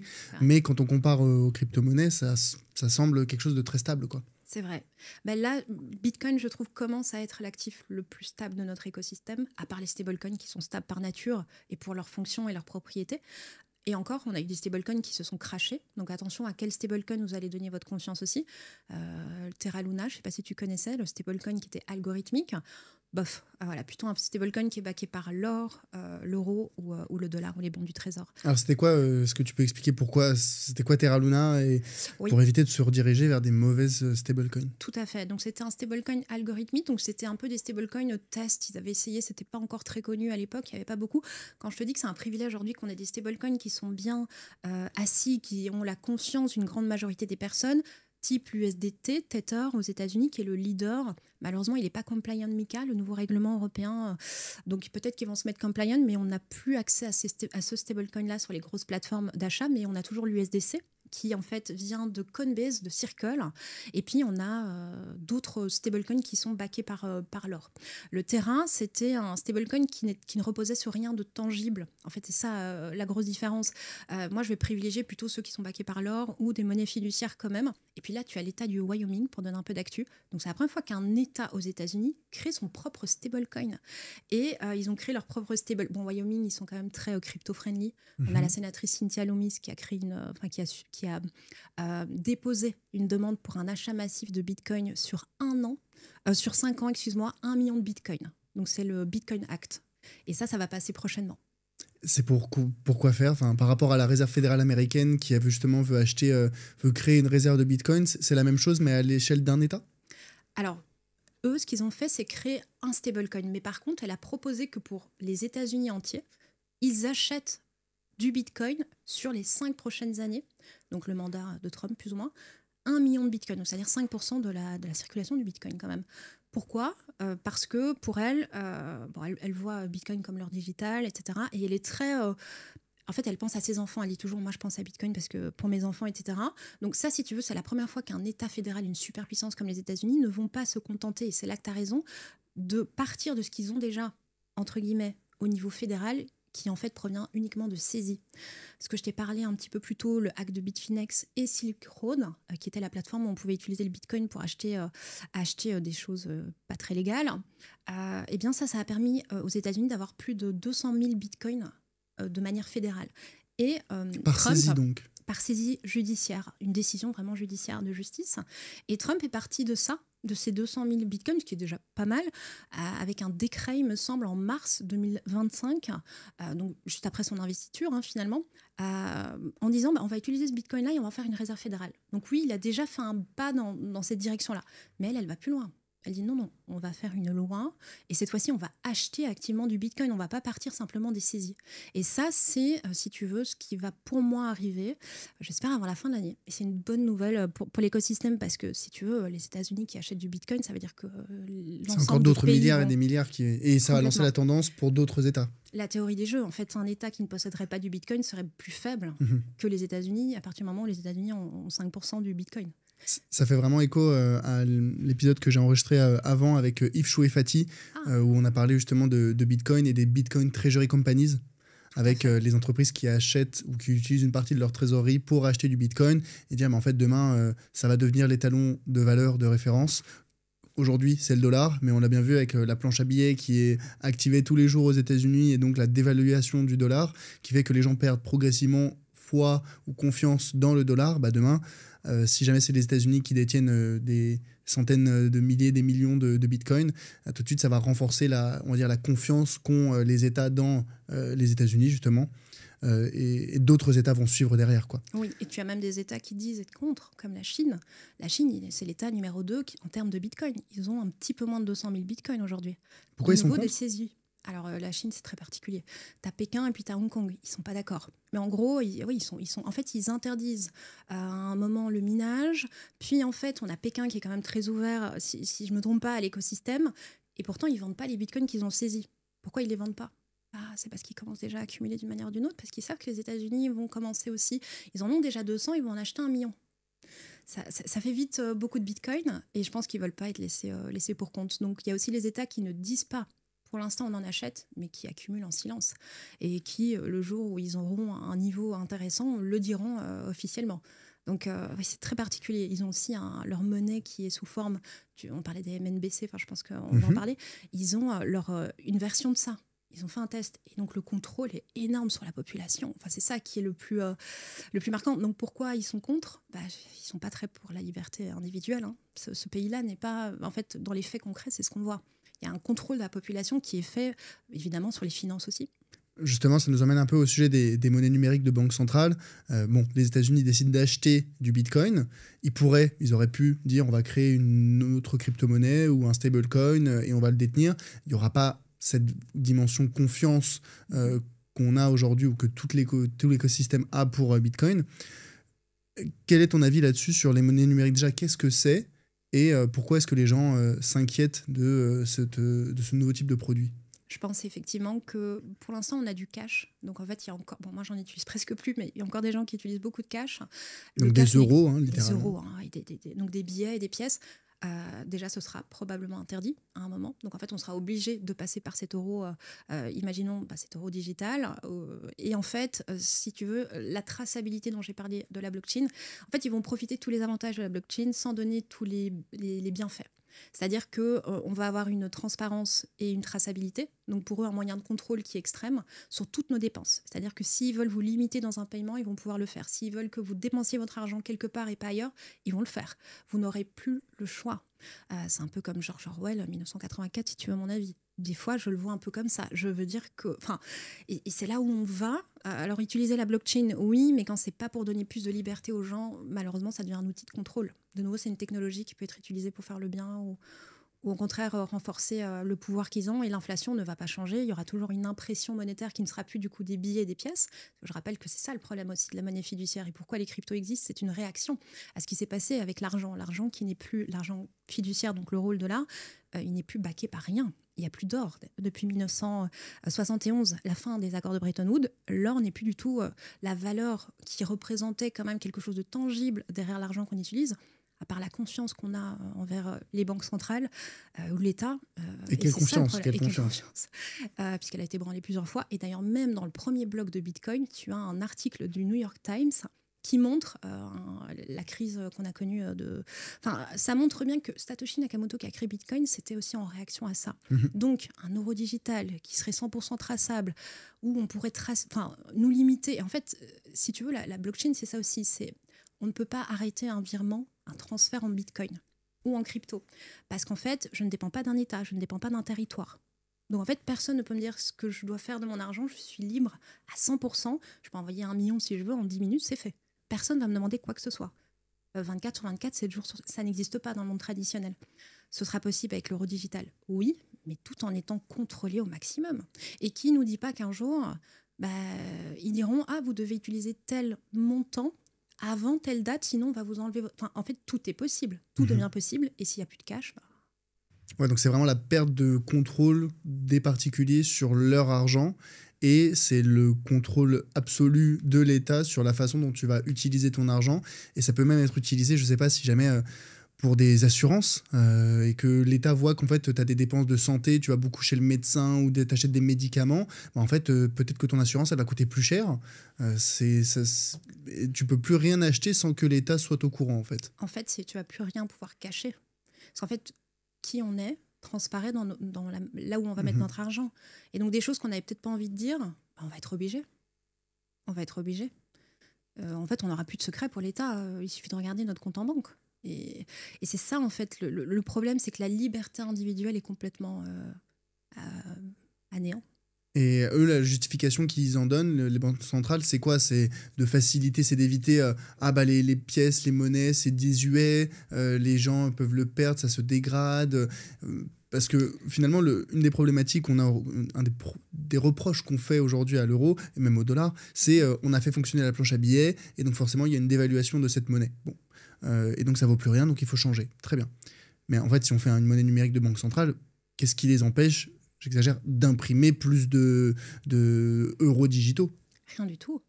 Mais c'est bien ça la grosse différence entre un bitcoin qui est limité, qui a que 21 millions, qui est rare, et tout le monde en veut, l'offre et la demande, et un euro qui serait digital, et en fait l'impression, il n'y aurait même plus besoin d'imprimer, effectivement, ce serait digital, ça irait peut-être même encore plus vite. Oui, effectivement. En fait, le côté inflation ne va strictement rien changer. Je pense qu'en fait, ils ont voulu faire ça pour montrer qu'ils se modernisent. Ils ont vu l'essor de l'écosystème. Ils se sont dit, quelle version, nous, on peut en faire et l'utiliser à notre avantage. De nouveau, c'est une technologie. Et oui, ça, c'est une manière pour eux d'avoir encore plus, pour moi en tout cas, de contrôle. Et ils vont trouver tous les moyens possibles et imaginables, ensuite, d'exploiter toutes les infos qu'ils auront sur leurs citoyens. C'est une certitude. À quel point les personnes qui te contactent pour être accompagnées, formées sur la partie crypto, elles ont cette problématique de vie privée, de meilleure gestion de son argent, ou est-ce que non, c'est juste des personnes qui veulent du rendement? Honnêtement, j'ai beaucoup de gens qui se diversifient. Moi, c'est très rare d'avoir quelqu'un qui n'a jamais investi de sa vie. J'en ai. Mais c'est beaucoup de gens qui ont de l'immobilier, de la bourse, et ils veulent avoir une partie de leur patrimoine en crypto, et c'est très pertinent. Et du coup, j'ai pas beaucoup de privacy, enfin des gens qui sont très axés sur ce côté-là. Par contre, moi, j'insiste beaucoup là-dessus. C'est-à-dire qu'à partir d'un certain... Parce que j'ai des gens qui ont quand même maintenant des portefeuilles assez conséquents et qui n'ont jamais appris à sécuriser leur crypto. Ils viennent chez moi et moi, je vois des montants astronomiques qui restent sur des exchanges, des plateformes. Je me dis, mais là, c'est pas possible. Donc, je dois reprendre les bases. Et là, je leur explique, peut-être qu'on pourrait aussi protéger la confidentialité un petit peu des avoirs que vous avez, parce que comme vous avez des adresses qui sont publiques, donc si je veux t'envoyer du Bitcoin, je vais avoir besoin de ton adresse publique. Donc, tu vas m'envoyer ton adresse et une suite de caractères, des chiffres et des lettres. Je peux t'envoyer du Bitcoin 24/24. Si j'ai ton adresse, je peux voir combien tu as de Bitcoin. Tout est transparent. J'en ai parlé au départ de ce podcast. Donc tout le monde sait voir ce qu'on a. À partir d'un moment, ça peut être bien d'ouvrir par exemple plusieurs adresses pour ne pas avoir une centralisation, même sur la blockchain, d'un montant qui serait un peu important et devenir une target pour la plupart des... C'est un peu comme si aujourd'hui on pouvait voir le compte en banque des gens. C'est exactement ça. Ah oui. C'est exactement ça. Et je sais voir ce qui s'est passé, je peux essayer de retracer en fait. Hein. Oui, c'est ça la transparence. Hein. En fait, on voit tout dans les blocs. Voilà. Toutes les transactions sont dedans. Tu dis que tu voyais des portefeuilles parfois importants, ou en tout cas des comptes importants qui n'étaient pas bien sécurisés. Oui. On parle de quel ordre de grandeur? On a des millions. Et on ne va pas forcément attendre le million pour sécuriser ses cryptos. C'est à partir de quelle somme et comment est-ce qu'on sécurise ses cryptos? Oui, moi, quelqu'un qui vient avec 1 000 euros, j'accompagne la personne pour lui montrer comment acheter les cryptos et comment sécuriser. On commence dès le départ. En fait, ce n'est pas une question de somme, c'est une question d'habitude. C'est-à-dire, est-ce que je sais sécuriser mes cryptos? Pourquoi? Parce que, de nouveau, on en revient à la genèse de Bitcoin. Être souverain, qu'est-ce que ça veut dire? Ça veut dire être propriétaire réellement de mes cryptos, être propriétaire de mon argent. Et pour ça, je dois être propriétaire de mes clés privées. Et ça, c'est un concept qui est capital et qu'il faut absolument expliquer. C'est-à-dire qu'on reçoit 2 clés avec chaque crypto. Je vais faire très simple. J'ai une clé. Donc, c'est comme un compte bancaire qui me permet de recevoir des cryptos. Forcément, elle est publique puisque je veux recevoir du Bitcoin. Donc, elle est publique. Je peux la partager avec tout le monde. Donc, là, c'est la suite de caractères. Tout à fait. Et puis ensuite, j'ai une clé qui est privée. Celle-là, je ne peux pas la partager par définition privée. Ça veut dire qu'elle doit rester privée. Pourquoi ? Parce que si je la donne à quelqu'un, c'est comme si je donnais les clés de ma maison. Donc on peut vider littéralement ma maison. Et ça, c'est la gestion qu'on doit faire parce qu'en fait, on devient notre propre banque. En fait, je ne dépends plus d'un intermédiaire. Donc la clé publique, c'est celle qui permet de recevoir et la clé privée, c'est celle qui permet d'envoyer. Exactement. Tout à fait. Ok. Et comment est-ce que je sais laquelle, où est-ce que je trouve cette information-là, où elle est ma clé, elle est dans ma poche? Oui, alors la plupart des gens, quand on parlait des grands montants, donc c'est des gens qui laissent en plus ces grands montants sur des plateformes. Et là, c'est important d'en parler. Pourquoi ? Parce que la plupart des gens vont acheter leur première crypto sur une plateforme d'achat. Et ceux qui laissent leur crypto sur cette plateforme d'achat, eh bien en fait, est-ce que leur crypto leur appartient ? On va partir de Bitcoin. La réponse, elle est non. On a connu la chute de FTX. La FTX, c'était une plateforme crypto, la deuxième mondiale à l'époque. En un coup, moi, j'ai jamais heureusement interagi avec cette plateforme. Si vous ne possédez pas vos clés privées, vous n'êtes pas propriétaire sur la blockchain. Si je ne suis pas propriétaire sur la blockchain, quelqu'un d'autre est propriétaire pour moi. Et en l'occurrence, c'est ces plateformes-là qui sont propriétaires de vos actifs si vous ne les sécurisez pas. En fait, ça me fait vraiment penser au parallèle avec les banques aujourd'hui. L'argent que tu as à la banque, c'est pas ton argent. Parce que la banque, elle peut te dire non, on bloque les retraits. Pourquoi est-ce que vous voulez retirer cet argent-là? Ah non, désolé, c'est limité en termes de montant de retrait. Enfin, en fait, il y a des problématiques similaires entre les banques et les plateformes d'exchange. Et donc, si aujourd'hui, on veut se protéger de ce contrôle d'un intermédiaire, il faut détenir son argent. J'ai envie de dire, c'est un peu comme si j'avais des billets sous mon matelas. Oui, mais tu sais, c'est intéressant parce que j'ai des gens qui viennent chez moi et me disent « Ah, mais je pensais que c'était comme une banque, la plateforme. Du coup, mes cryptos, elles sont en sécurité. » Je dis « Oui, ben non, justement. En fait, vous devez vraiment être, vous, le seul propriétaire et le souverain. » Et c'est vrai que c'est des notions qui sont... Mais c'est compliqué. En fait, on rentre dans un écosystème qui... Il faut être honnête, c'est challengeant intellectuellement de comprendre cet écosystème, il faut être honnête, surtout si on ne parle pas anglais, si on a des lacunes avec Internet, bon, ça devient très compliqué. Moi, j'ai des gens, des personnes adorables, mais qui ont déjà du mal, qui sont des jeunes retraités, par exemple, qui ont déjà du... Enfin, c'est très complexe, mais avec des mots simples, et en leur montrant, ils y arrivent. Et c'est là où je me rends compte qu'il y a un gros besoin d'éducation et de pédagogie dans cet écosystème, encore plus, je pense, que partout ailleurs, parce que franchement, c'est pas facile. Par contre, une fois qu'on a compris, on a compris. Mais oui, il faut apprendre à sécuriser ses cryptos. Et le problème, c'est que si tu veux, il y a eu des crashs FTX, il y a eu MTGOX en 2014, FTX c'est en 2022 si je ne me trompe pas. Même si une partie des gens commencent, j'avais des clients qui ont perdu pas mal à l'époque, qui ne me connaissaient pas, qui sont venus après chez moi, qui commencent à récupérer une partie. Mais il faut faire extrêmement attention. En fait, à quoi sert d'acheter des cryptos si ce n'est pas pour les détenir ? En fait, dans ma vision, parce que je suis très... j'ai lu le white paper du Bitcoin, je comprends, si tu veux, l'idée philosophique qu'il y a derrière cet écosystème. Et pour moi, c'est ça la vraie plus-value. Oui, on peut investir aussi. Et oui, j'aime bien parler d'investissement et d'argent. Et la blockchain, j'adore cet écosystème. Mais il y a aussi le côté de souverain. C'est-à-dire, demain, si on gèle vos comptes, et en fait, on pense que ça ne va jamais nous arriver. Alors oui, peut-être que vous aurez de la chance, ça ne va jamais vous arriver, mais ça arrive à beaucoup de monde. Et en fait, du jour au lendemain, vous serez content d'avoir de l'argent qui est en dehors du système traditionnel bancaire financier. Ne serait-ce que pour, en cas de guerre, on l'a vu malheureusement avec l'Ukraine. En fait, c'est dans ces moments-là où, si on va demain tous à la banque et qu'on veut retirer notre argent, on ne l'aura pas. Ça fait peur, ça fait peur, mais ça doit juste être un appel à la responsabilisation et à se former pour savoir comment sécuriser ses cryptos. Ce qu'il faut vraiment retenir, c'est quand vous avez acheté des crypto-monnaies sur une plateforme d'exchange, quelle qu'elle soit, et je serai d'ailleurs preneur de tes suggestions, tes recommandations de plateforme juste après, elles ne nous appartiennent pas, ou en tout cas, s'il y a un piratage de la plateforme, nos crypto-monnaies peuvent être volées. Si la plateforme ferme pour des raisons X ou Y, nos cryptos peuvent être, entre guillemets, perdus ou difficiles à récupérer. Et la plateforme peut aussi limiter les retraits pour des raisons X ou Y. Donc finalement, ça n'est pas notre argent. Comment on fait dans ce cas-là pour sortir ces crypto-monnaies, ou peut-être avant de les sortir, déjà comment est-ce qu'on fait pour acheter ces premières crypto-monnaies? Oui, alors le moyen le plus simple que moi je recommande pour les débutants, c'est d'aller sur une plateforme d'achat qui est centralisée. C'est ce qu'on appelle un Centralized Exchange, donc CEX, SEX en anglais. Et en fait, tu as des plateformes qui existent depuis très longtemps. On a eu, ils ont confiance, ils ont la confiance du public. Je peux en citer, si tu veux, quelques-unes. Donc, il y a Coinbase, c'est parfait pour les débutants parce que c'est hyper intuitif. La plateforme, elle est hyper user-friendly et je pense que c'est vraiment super pour démarrer. La deuxième qui peut être bien, c'est Binance parce que les frais d'achat sont assez bas. Il y a beaucoup de cryptos qui sont disponibles et des options qu'on ne peut pas forcément avoir sur toutes les autres plateformes. Puis c'est des leaders. Et puis si on veut du français, parce que c'est bien aussi d'avoir une équipe française peut-être derrière, je recommanderais Meria, par exemple. Donc ça, c'est chouette parce qu'on peut envoyer... et on a des gens qui nous répondent en français. Sur les autres plateformes, ça va plutôt être en anglais, pour être honnête.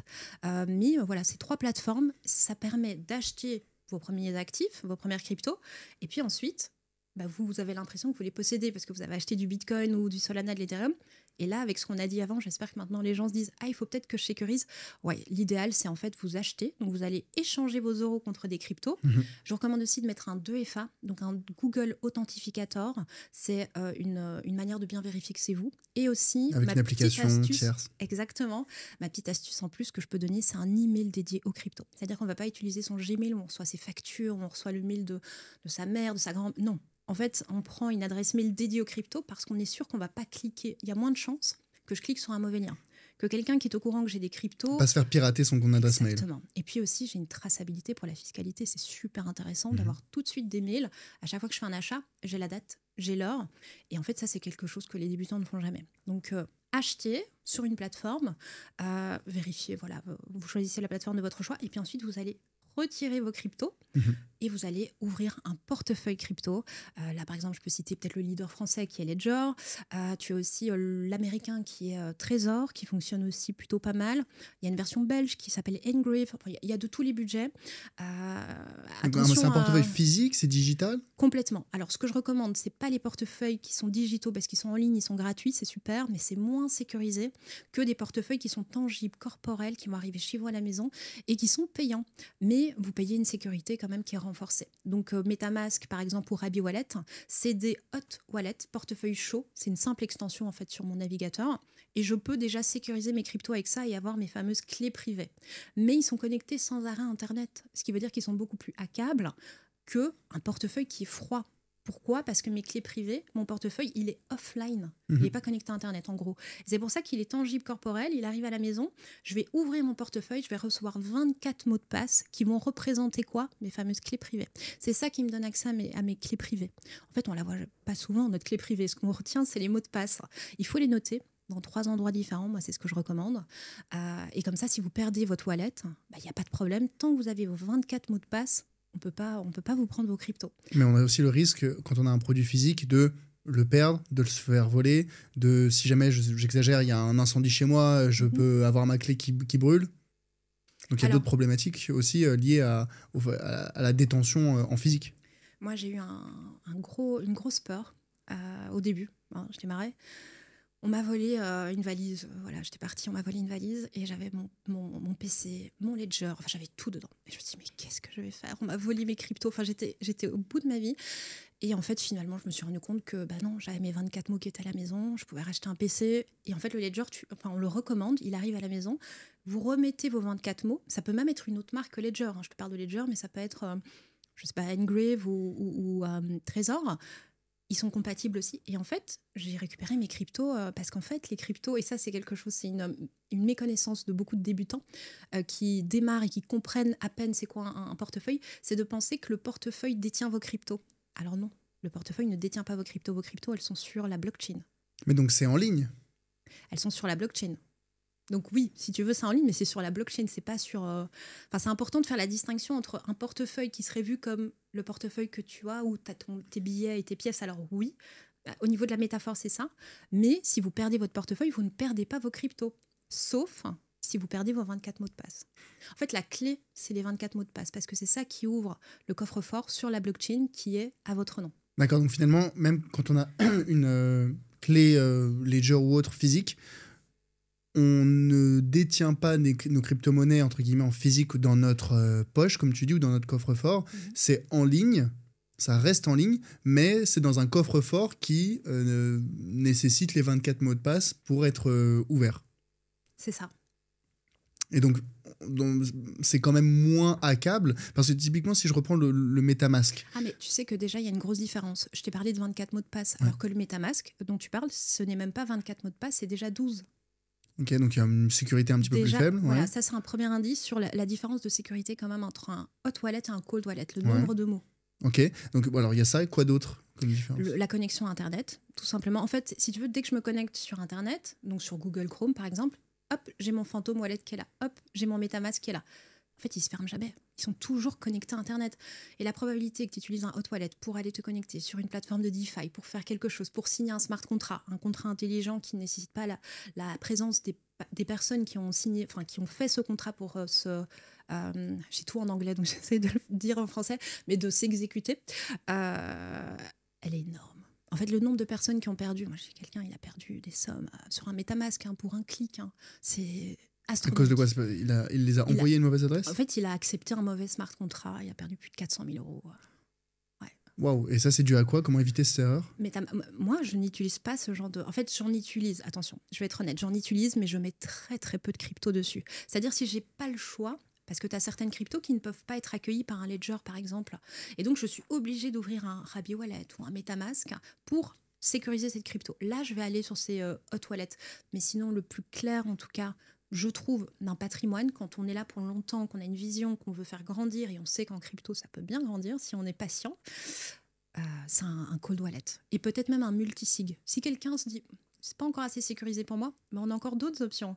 On peut avoir plusieurs personnes qui doivent accepter une transaction. C'est pour ça que tout ce qui est kidnapping et autres, en fait, il y a des gens qui ont mis des choses en place, des choses qui pourraient faire qu'ils ne pourraient jamais vous donner quoi que ce soit. Donc, C'est, voilà. tu vois, Owen Simonin, que tu connais, Oui. Asher, que j'avais reçu sur le podcast et qui m'avait raconté qu'il s'était fait braquer chez lui, Ouais. mais que depuis, il avait mis en place un système de vérification avec plusieurs personnes qui doivent valider la moindre transaction de crypto-monnaie qui sort de ses portefeuilles.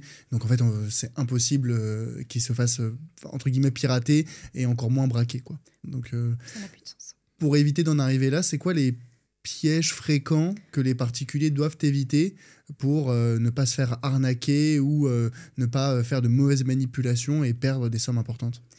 Sécuriser déjà vos actifs. Là, on en a parlé. J'ai vraiment donné donc l'achat, sécurisation, portefeuille, c'est déjà le minimum. Ensuite, sécuriser un maximum aussi les outils que vous allez utiliser. Par exemple, moi, je ne recommande pas de faire des choses sur un iPhone, un téléphone mobile.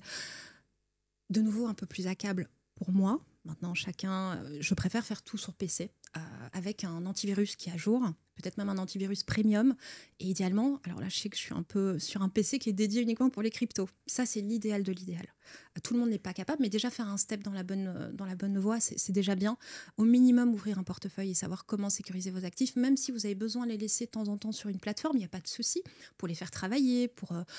Il y a plein de raisons qui peuvent faire que quelqu'un va laisser une partie de ses actifs. Mais si vous avez plus de X milliers d'euros et que vous laissez 100% de votre patrimoine sur une plateforme, prenez conscience du risque que vous prenez. Donc, première chose, ce serait ouverture de portefeuille, sécuriser les outils que je vais utiliser, un antivirus, une adresse mail dédiée au crypto pour être sûr de ne pas cliquer n'importe où, faire très attention, parce que dès qu'on sait que vous avez des cryptos, on va chercher à vous les prendre. Et c'est beaucoup plus fréquent qu'on le pense. Donc, il faut faire attention et se former. Honnêtement, en fait, ça permet d'éviter tellement de... Enfin, moi, si j'avais pu le faire dès le départ, j'aurais clairement payé quelqu'un pour ça. Ouais, il faut se former, comprendre dans quoi on s'embarque. Voilà. C'est quoi peut-être la connaissance que tu aurais voulu avoir plus tôt? Le cycle. Moi, je ne savais pas qu'il y avait un cycle. Donc, si tu veux, je suis rentrée, c'était l'euphorie totale. Et évidemment, je suis contente parce que, bon, heureusement, si tu veux, si je n'avais pas vécu ça, je n'aurais pas autant creusé la blockchain. J'avoue, ça m'a aidé énormément parce que, du coup, je suis tombée un peu, on appelle ça le terrier de lapin. Ouais, exactement. Et vraiment, je suis restée pendant très longtemps devant mon écran à manger tout le contenu possible et imaginable en anglais, en français, enfin de tous les côtés. Je me suis dit, waouh, c'est incroyable. Et j'aurais jamais fait tout ça si j'avais pas vu mon investissement initial faire des performances qu'il a fait au début quand je suis arrivée. Mais malheureusement, une des leçons que je pourrais transmettre aujourd'hui à ceux qui nous écoutent, c'est attention. C'est pas indéfiniment un marché qui peut monter comme ça en flèche. Ça n'existe pas. Les arbres ne montent pas jusqu'au ciel. Non. Et à un moment, c'est bien de savoir que ça, il y a un cycle et de savoir que les stablecoins existent et savoir qu'en fait, il y a plein d'options qui sont aujourd'hui à votre disposition ou juste tenir. Et voilà, c'est très bien aussi dans certains cas. Mais voilà, c'est ça que j'aurais aimé savoir depuis le début parce que j'avais des très belles performances et forcément, j'étais pas au courant que... Voilà. Si tu avais 100 € aujourd'hui à investir en crypto-monnaie, comment est-ce que tu les investirais? Alors, comme j'ai fait au début, en fait, vu que c'est une petite somme, je peux me permettre de la perdre, c'est ça qui est bien. Et en fait, j'achèterai ma première crypto. Donc, j'ouvre une plateforme, je fais mon KYC, Know Your Customer, donc je prouve mon identité, je fais un petit selfie à la caméra. C'est normal, trouver la plateforme qui va accepter. Parce que des fois, j'ai des clients, que ce soit de France ou de Belgique, qui me disent, bon, j'arrive pas à ouvrir mon compte sur telle plateforme, pourquoi ça fonctionne pas? Bon, des fois, il manque un élément sur leur carte d'identité. Enfin, il faut trouver la plateforme qui accepte de faire votre vérification d'identité. Et puis ensuite, acheter votre première crypto. Peut-être pas les 100 € sur une seule. Moi, je diversifierais dès le départ. Sur combien? Alors, ça dépend du profil. Si on est bon père de famille, zéro tolérance au risque, on reste sur du Bitcoin. Là, on peut rester 100 € de Bitcoin. Mais dès qu'on est un petit peu ouvert au risque, modéré, moi, je ferais par exemple un petit 60% Bitcoin et puis 40% sur des petits, quelques cryptos. Si on est très ouvert au risque, on peut aller sur des petites cryptos qui ne sont pas très connues. Sinon, on peut rester dans le top 20. Enfin, voilà, quelque chose comme ça. Pourquoi ? Pour en fait avoir l'exercice pratique d'acheter une crypto et de comprendre comment ça fonctionne. Parce qu'en fait, tant qu'on reste dans la théorie, et moi je sais que j'apprends par la pratique, c'est pour ça que j'ai fait toutes les erreurs possibles et imaginables toute seule, c'est que je me dis, au moins je sais, au moins je comprends, et j'ai fait ça avec des petites sommes au tout départ avant de mettre beaucoup plus, et je suis contente de l'avoir fait, parce que sinon j'aurais perdu encore plus à l'époque. C'est quoi les erreurs que tu as pu faire? Alors je pense que c'est... en fait, rien que ton adresse, tu te trompes d'adresse. Donc, je t'expliquais l'adresse publique. Tu te trompes d'une adresse, tu envoies tes cryptos sont perdus à jamais. Tu te trompes d'un caractère, tes cryptos sont perdus à jamais. Donc, ce que tu veux dire, c'est que quand tu as acheté des cryptos sur une plateforme d'exchange, tu as voulu les transférer sur un wallet à une certaine adresse et tu t'es trompé dans l'adresse. C'est comme si tu envoyais par la poste et tu mettais une mauvaise adresse. Oui, en fait, ce qui se passe, c'est que souvent, on copie-colle, donc copy-paste. Et de Ledger à... Bon, c'était Coinbase, je crois. Coinbase, j'avais copié-collé une adresse. Et en fait, je ne me suis pas rendu compte que ce n'était pas la même adresse. Et en fait, le problème, c'est que si tu veux, tu as des plateformes qui t'alertent. Attention, là, vous vous trompez de réseau. Il y a un petit souci. Et puis, il y en a, à l'époque, ils nous prévenaient pas, quoi. Et voilà. Donc, j'ai perdu un peu de sous comme ça. Après, de nouveau, c'est des erreurs qu'on fait tous quand on démarre. Et c'est normal. En fait, tu n'as pas de du coup il n'y avait pas de prof, je sais pas comment expliquer, mais il n'y a pas un master de... C'était combien pour avoir un ordre de grandeur, quoi? Honnêtement, peut-être 200 € ça va. Ouais. Pas... Non mais c'est la leçon, quoi. Ah oui, c'est la petite leçon. Et du coup, mais moi c'est ce que je dis toujours à mes élèves, ceux qui suivent ma formation ou mes clients en individuel, faites des tests. On commence toujours avec 10 €, 50 €, même si c'est pour faire une transaction à 1 million. On va pas tout de suite la faire. On va d'abord vérifier que le réseau est le bon, que l'adresse est la bonne. Vous faites un test, vous vérifiez les 3 premiers caractères et les 3 derniers. Et si c'est OK, là, vous pouvez envoyer le tout. Parce que des fois, on fait des transactions assez élevées. Là, il ne faut pas se tromper. Et ce serait quoi dans ce cas-là pour, tu disais, pour un portefeuille, 40% Bitcoin et 60% peut-être d'altcoin pour essayer des choses. Ça serait quoi tes 3 altcoins là, à surveiller? Honnêtement, je pense que pour la plupart des auditeurs, je vais me reprendre, ce serait peut-être plutôt Bitcoin. Restez sur Bitcoin, apprenez à le sécuriser. Et déjà, détenir ça, c'est déjà bien. Maintenant, pour ceux qui sont un peu plus ouverts au risque, les altcoins, alors ça va dépendre aussi de nouveau, est-ce que vous avez une prédisposition à certains secteurs de l'écosystème? Est-ce que vous aimez bien la finance décentralisée? Par exemple, la DeFi. Dans ce cas-là, peut-être un AAV pourrait être très intéressant. C'est la plateforme très connue dans l'écosystème, du coup, Ethereum, qui a permis la finance décentralisée, les NFT, les smart contracts, etc. Qu'est-ce qu'il pourrait y avoir aussi? Tout ce qui est d'épines. Donc tout ce qui est... c'est difficile à l'expliquer pour les débutants, mais en gros, plutôt que de faire appel à une société qui est super connue pour un service, eh bien en fait, c'est plein de petits particuliers qui vont vous mettre à disposition, par exemple, la puissance de calcul. Tu as des protocoles qui permettent aujourd'hui, plutôt que de dépendre des géants qui en fait ont le monopole sur je vais donner de la puissance de calcul et vous allez payer hyper cher. Aujourd'hui, chacun, avec notre petit PC, on peut aller sur certains protocoles blockchain, des projets. Ils se retrouvent la plupart sur Ethereum, sur la blockchain Ethereum. Et je vais pouvoir te louer ma puissance de calcul, par exemple. Donc, c'est quoi les cas d'usage pour mettre à disposition sa puissance de calcul? Alors ça dépend, mais je sais que pour tout ce qui est gaming, tu as besoin notamment de ça. Métaverse, nous on a aussi le métaverse, donc ouais. Donc te mettre par exemple, il y a des gens qui peuvent ne pas avoir un très bon ordinateur chez eux pour faire du gaming, ils vont louer généralement de la puissance de calcul dans des data centers. Et là, ce que tu dis, c'est plutôt que de louer cette puissance de calcul à des data centers, on va la louer à des particuliers qui mettent à disposition la puissance de calcul de leurs ordinateurs. Et quand tu fais ça, tu es rémunéré à proportion de la puissance de calcul que tu as mis à disposition. Voilà, tout à fait. Et ça, je trouve ça fascinant parce qu'en fait, c'est que le début. Il y a de plus en plus d'applications super intéressantes.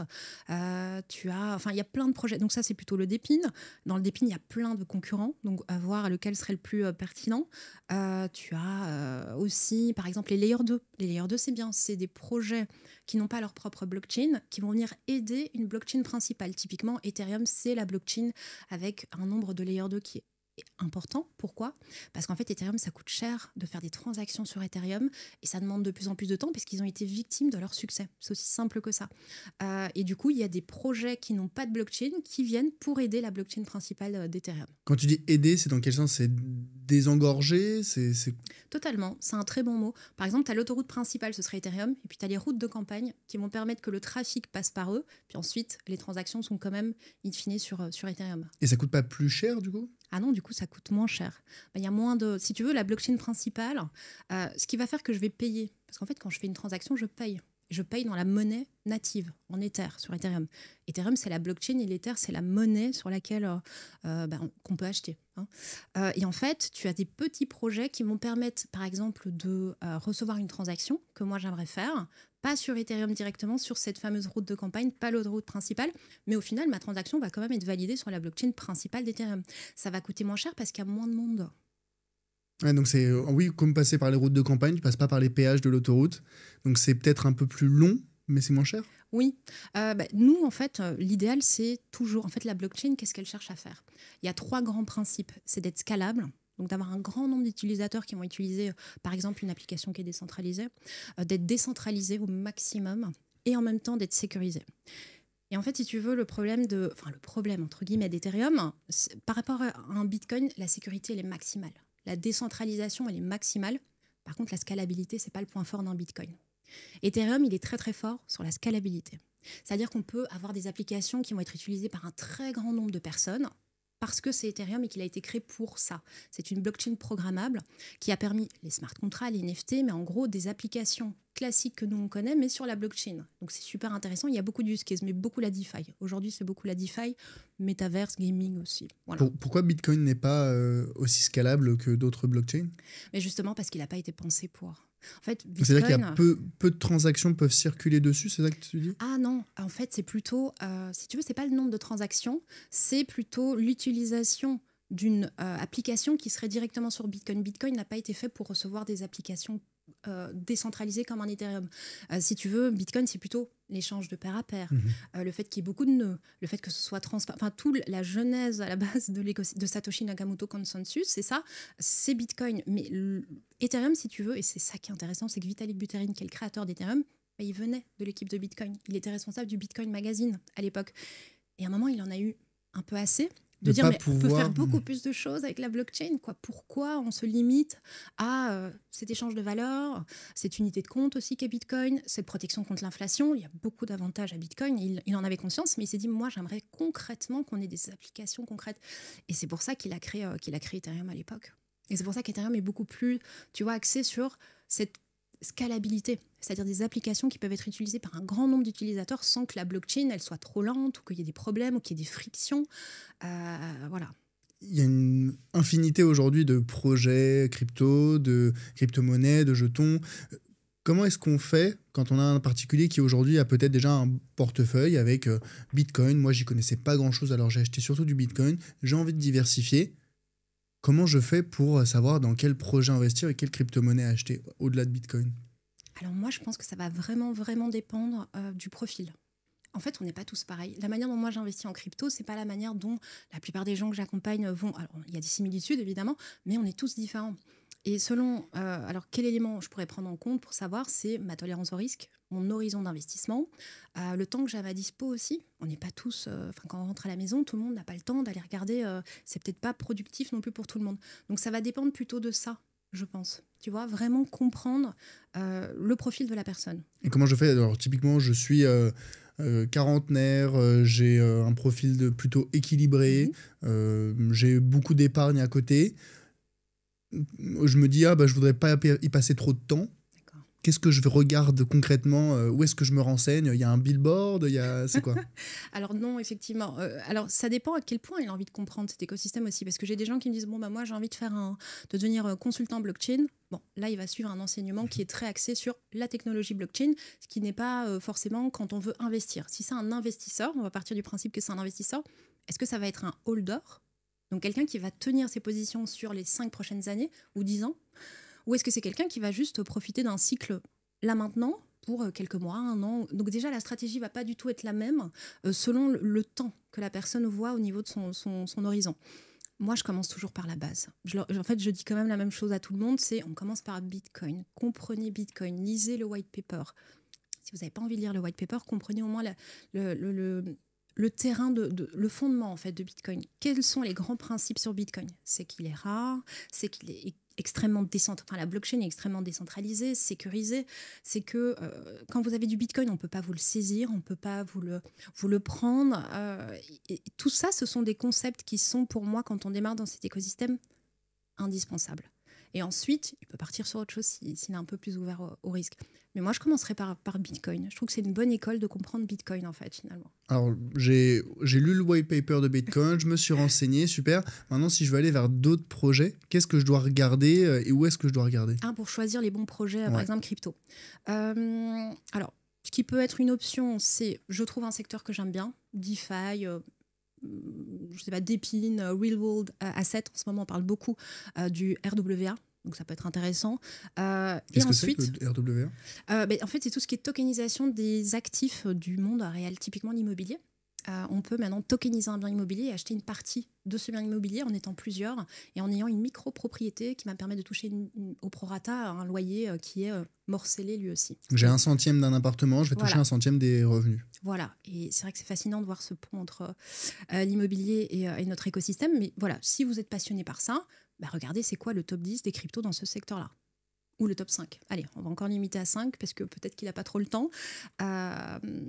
Et ça va déjà vous donner une idée. Ok, qu'est-ce qui existe comme projet? Ok, est-ce qu'ils ont une grosse communauté un petit peu sur les réseaux? Ok, l'équipe, c'est quoi? C'est qui est derrière?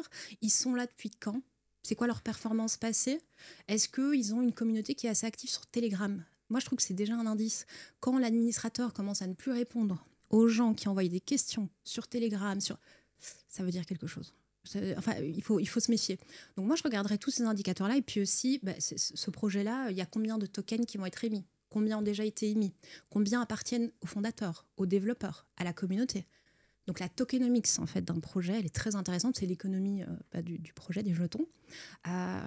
C'est tous ces éléments-là que je regarderai. Il y avait par exemple la crypto de Trump, oui. le Trump, les tokenomics de cette crypto-monnaie, quand on regardait, c'était, je ne sais plus, 80% des jetons qui étaient détenus et conservés par des proches de Trump.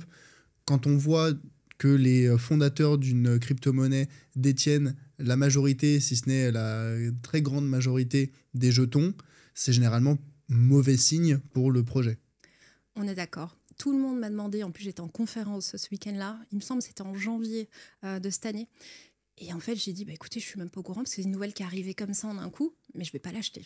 Moi c'est ce que j'ai dit tout de suite, parce qu'effectivement il faut se rendre compte de... En fait, je pense que les gens, dans ce cas-là, ils font pas un investissement qui est réfléchi plus que ça. Tu vois, on sait qu'on va pas acheter une technologie révolutionnaire. C'est pas le projet Trump ou la crypto de Trump qui va aider la médecine ou qui va... Enfin, on est d'accord. C'est spéculatif. Purement, simplement. À partir du moment où c'est clair pour la personne, bon, why not? Moi, j'essaie qu'il y ait une mission, qu'il y ait quelque chose derrière. Mais quand c'est purement spéculatif, généralement, il faut avoir en tête qu'il y a ce qu'on appelle des insiders, donc des personnes qui avaient l'information en amont, et c'est uniquement ces personnes-là qui vont s'enrichir, et toutes celles et ceux qui arrivent après, que ça peut être même, ne serait-ce que 24 heures après la sortie du jeton, c'est déjà trop tard, et je pense que je pourrais peut-être demander à mes monteurs d'afficher le cours du Trump, et si on regarde, il y a eu une hausse fulgurante, et puis une chute, et ça n'a jamais retrouvé son ATH, et ça ne le retrouvera très probablement jamais. Donc dès qu'il y a des effets de mode ou des jetons qui sont énormément médiatisés, généralement il faut en rester plutôt éloigné. Oui, et le Melania Trump, un petit peu pareil, dans la même vague. Donc ils sont partis sur une tendance. Trump, ce qui est intéressant avec ce personnage quand même, au niveau politique qu'on l'apprécie ou pas, mais au niveau des cryptos, Son parcours, il est très intéressant. Il était vraiment contre, comme la plupart des gens. Puis il a lancé une première collection d'NFT sur Ethereum. Puis il a lancé une collection sur les ordinals, c'est directement sur la blockchain de Bitcoin, parce que ça, c'est une nouveauté qui a eu lieu. La possibilité d'avoir des premiers NFT sur la blockchain de Bitcoin. Puis maintenant, il a fait payer des tickets pour le rencontrer dans un dîner privé. Enfin, voilà. C'est assez intéressant de voir ce parcours de cet homme politique qui est maintenant au pouvoir des États-Unis, de là aller acheter sa crypto. En fait, déjà au niveau des annonces qu'il a fait, au niveau des réserves, on a parlé de la réserve fédérale, mais il ne s'est pas contenté du Bitcoin, il a rajouté d'autres cryptos et on ne s'attendait pas du tout à ce qu'il rajoute d'autres cryptos. Quels sont ces cryptos? Alors, c'est Cardano, XRP et Solana, si je ne me trompe pas. Pourquoi il a choisi ces cryptos? Bonne question. Alors, on ne sait pas. Je pense qu'il a fait des rendez-vous avec des porteurs de projets, les personnes qui sont derrière ces blockchains-là, et il a fait des partenariats stratégiques avec eux, probablement. Je sais qu'il a reçu quand même de l'argent, si je ne me trompe pas, de certaines blockchains. Si tu veux, par exemple, là, il a annoncé récemment qu'il va soutenir le CRO, le CRO, la monnaie de crypto.com. Le CRO, tout de suite, bon, bonne nouvelle, Trump, etc. Bon, pourquoi CRO ? Probablement qu'il a rencontré la personne qui est derrière crypto.com, qui lui a promis des choses pour ça. Je crois qu'il est déjà occupé de réfléchir à son prochain mandat. Enfin, il y a plein de choses. En fait, c'est clairement abus de pouvoir. Si jamais tu vas voir les plateformes de crypto ou c'est les plateformes de crypto qui viennent te voir en te disant écoutez, nous, on peut vous donner 100 000 jetons et en échange, vous allez dire que vous nous soutenez. Et derrière, c'est délit d'initié complet, quoi.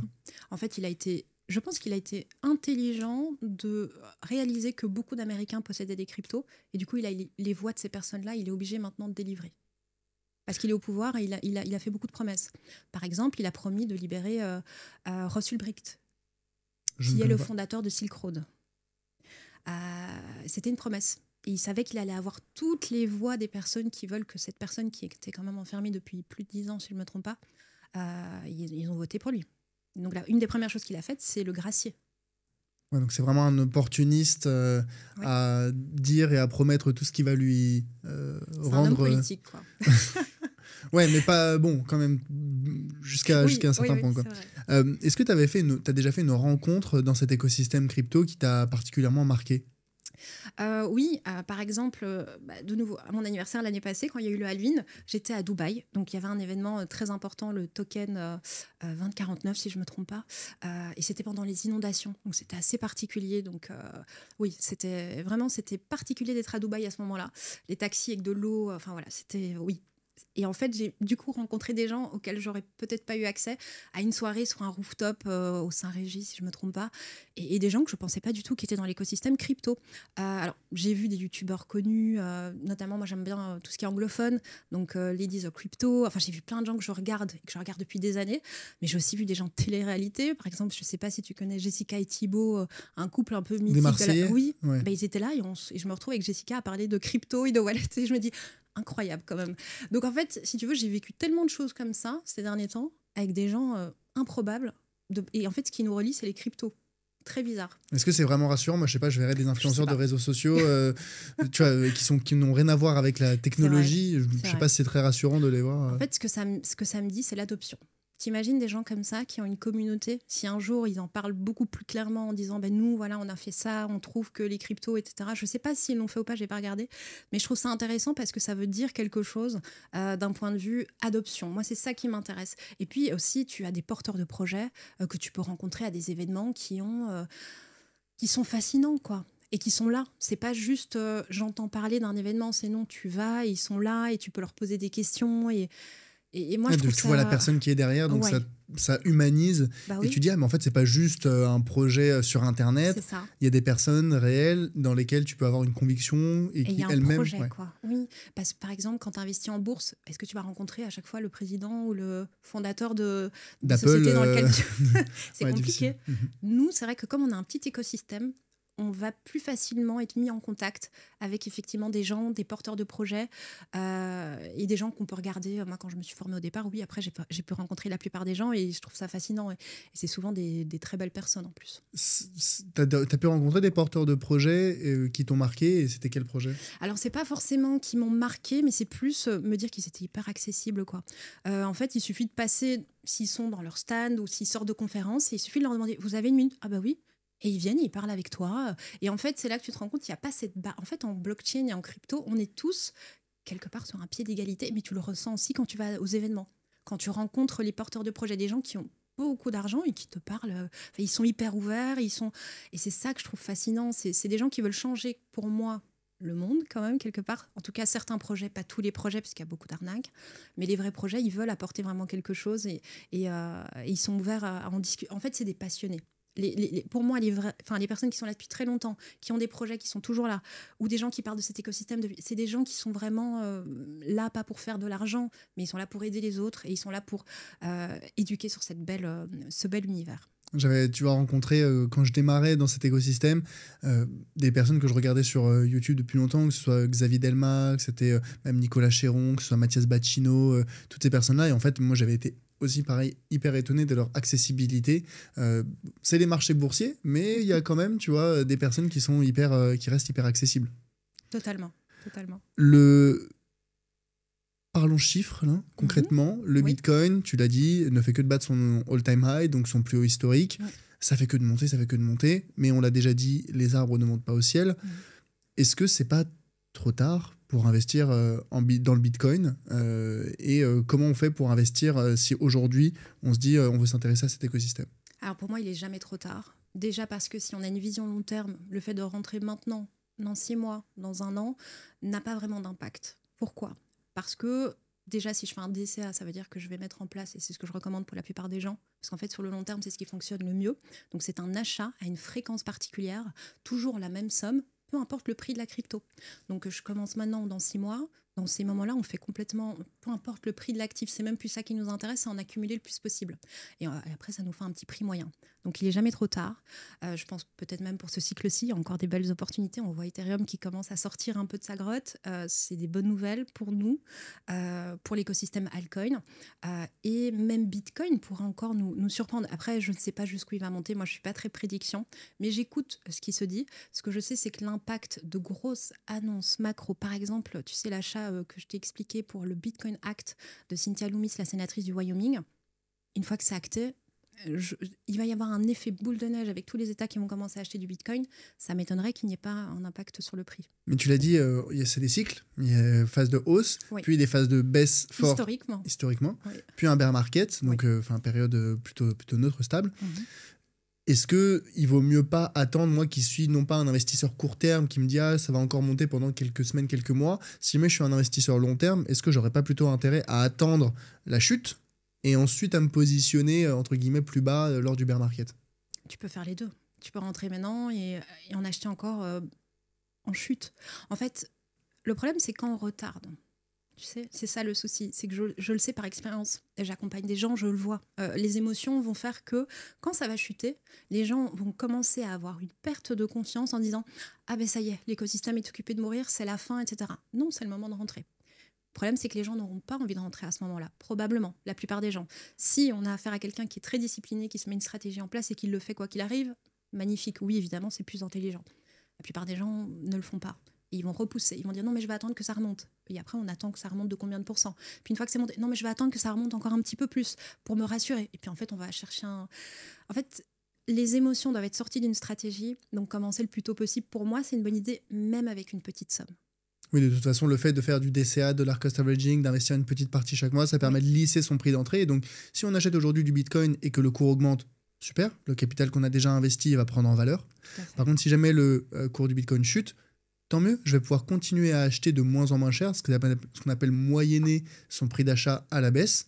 Et ensuite, si on considère qu'on aura à nouveau un bull run d'ici quelques mois, quelques années, et là, le capital que j'aurai accumulé à un prix bas va prendre en valeur. Donc en fait, dans tous les cas, quand on fait du dollar cost averaging et qu'on a un horizon d'investissement suffisamment long, en fait, c'est toujours le bon moment pour commencer à investir.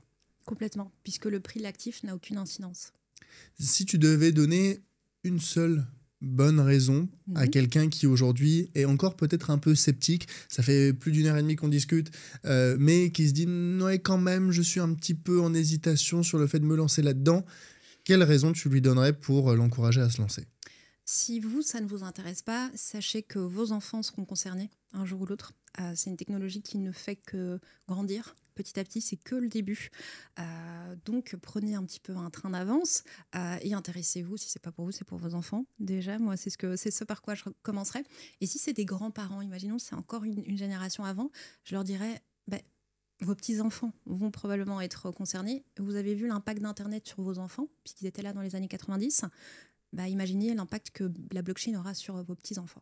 Ouais, c'est comme aujourd'hui, c'est vrai que ce soit l'écosystème des crypto-monnaies ou l'IA, pour moi, c'est comme aujourd'hui le fait de ne... Enfin, si on loupe ce virage, c'est comme louper le virage d'Internet au début des années 2000. On va pas en mourir, mais on va vraiment le payer cher sur les années et les décennies qui viennent. Ce serait dommage. Tu as raison, l'IA... En fait, je vois beaucoup de gens qui s'intéressent à l'IA et j'espère qu'à un moment, ils vont s'intéresser aussi à la blockchain parce qu'en fait, c'est deux technologies qui, a priori, vont changer la société telle qu'on la connaît aujourd'hui. C'est ce que je pense. Pour celles et ceux qui voudraient peut-être te contacter pour en apprendre un petit peu plus, que ce soit sur toi ou tes services, comment est-ce qu'on fait ? Alors, mon site internet, crypto360 avec un petit tiret, crypto avec un s.com. Sinon, je suis très accessible sur LinkedIn. C'est là où je partage le plus de contenu. Twitter aussi, je commence aussi. C'est les deux manières les plus simples. Et puis sinon, on peut venir me rencontrer. Je suis en conférence à Paris. J'ai pas mal d'événements là qui vont arriver fin d'année. Je pense que tu y seras aussi d'ailleurs. Donc, il ne faut pas hésiter. Je suis à la radio en Belgique pour les Belges qui nous regardent. Et je suis à la télé en France sur BFM pour répondre aux questions des auditeurs le jeudi. La dernière question que je pose à tous mes invités, Morgane, c'est est-ce que tu as une suggestion pour un futur invité sur le podcast ? Oui. Alors, j'ai eu quelques idées, mais je crois qu'ils sont déjà venus tous, sauf Éric Larchevêque. Oui, c'est vrai. Non, j'ai pas encore reçu Éric Larchevêque. Écoute, Éric Larchevêque. Écoute, ça serait une belle chose. Je sais pas si tu le connais personnellement ou pas du tout. Je l'ai pas encore rencontré, mais ça devrait pas tarder là. Faut que je trouve une porte, tu vois, dérobée ou passer par la fenêtre pour l'inviter, parce que j'ai pas encore son contact, mais je sais qu'il fait parfois des passages en podcast, oui. Donc ça devrait pouvoir se faire. Écoute, encore un grand merci pour toutes ces informations, Morgane, c'était super clair. Et peut-être à une prochaine fois dans le Grand Bain. Merci beaucoup, c'était un plaisir.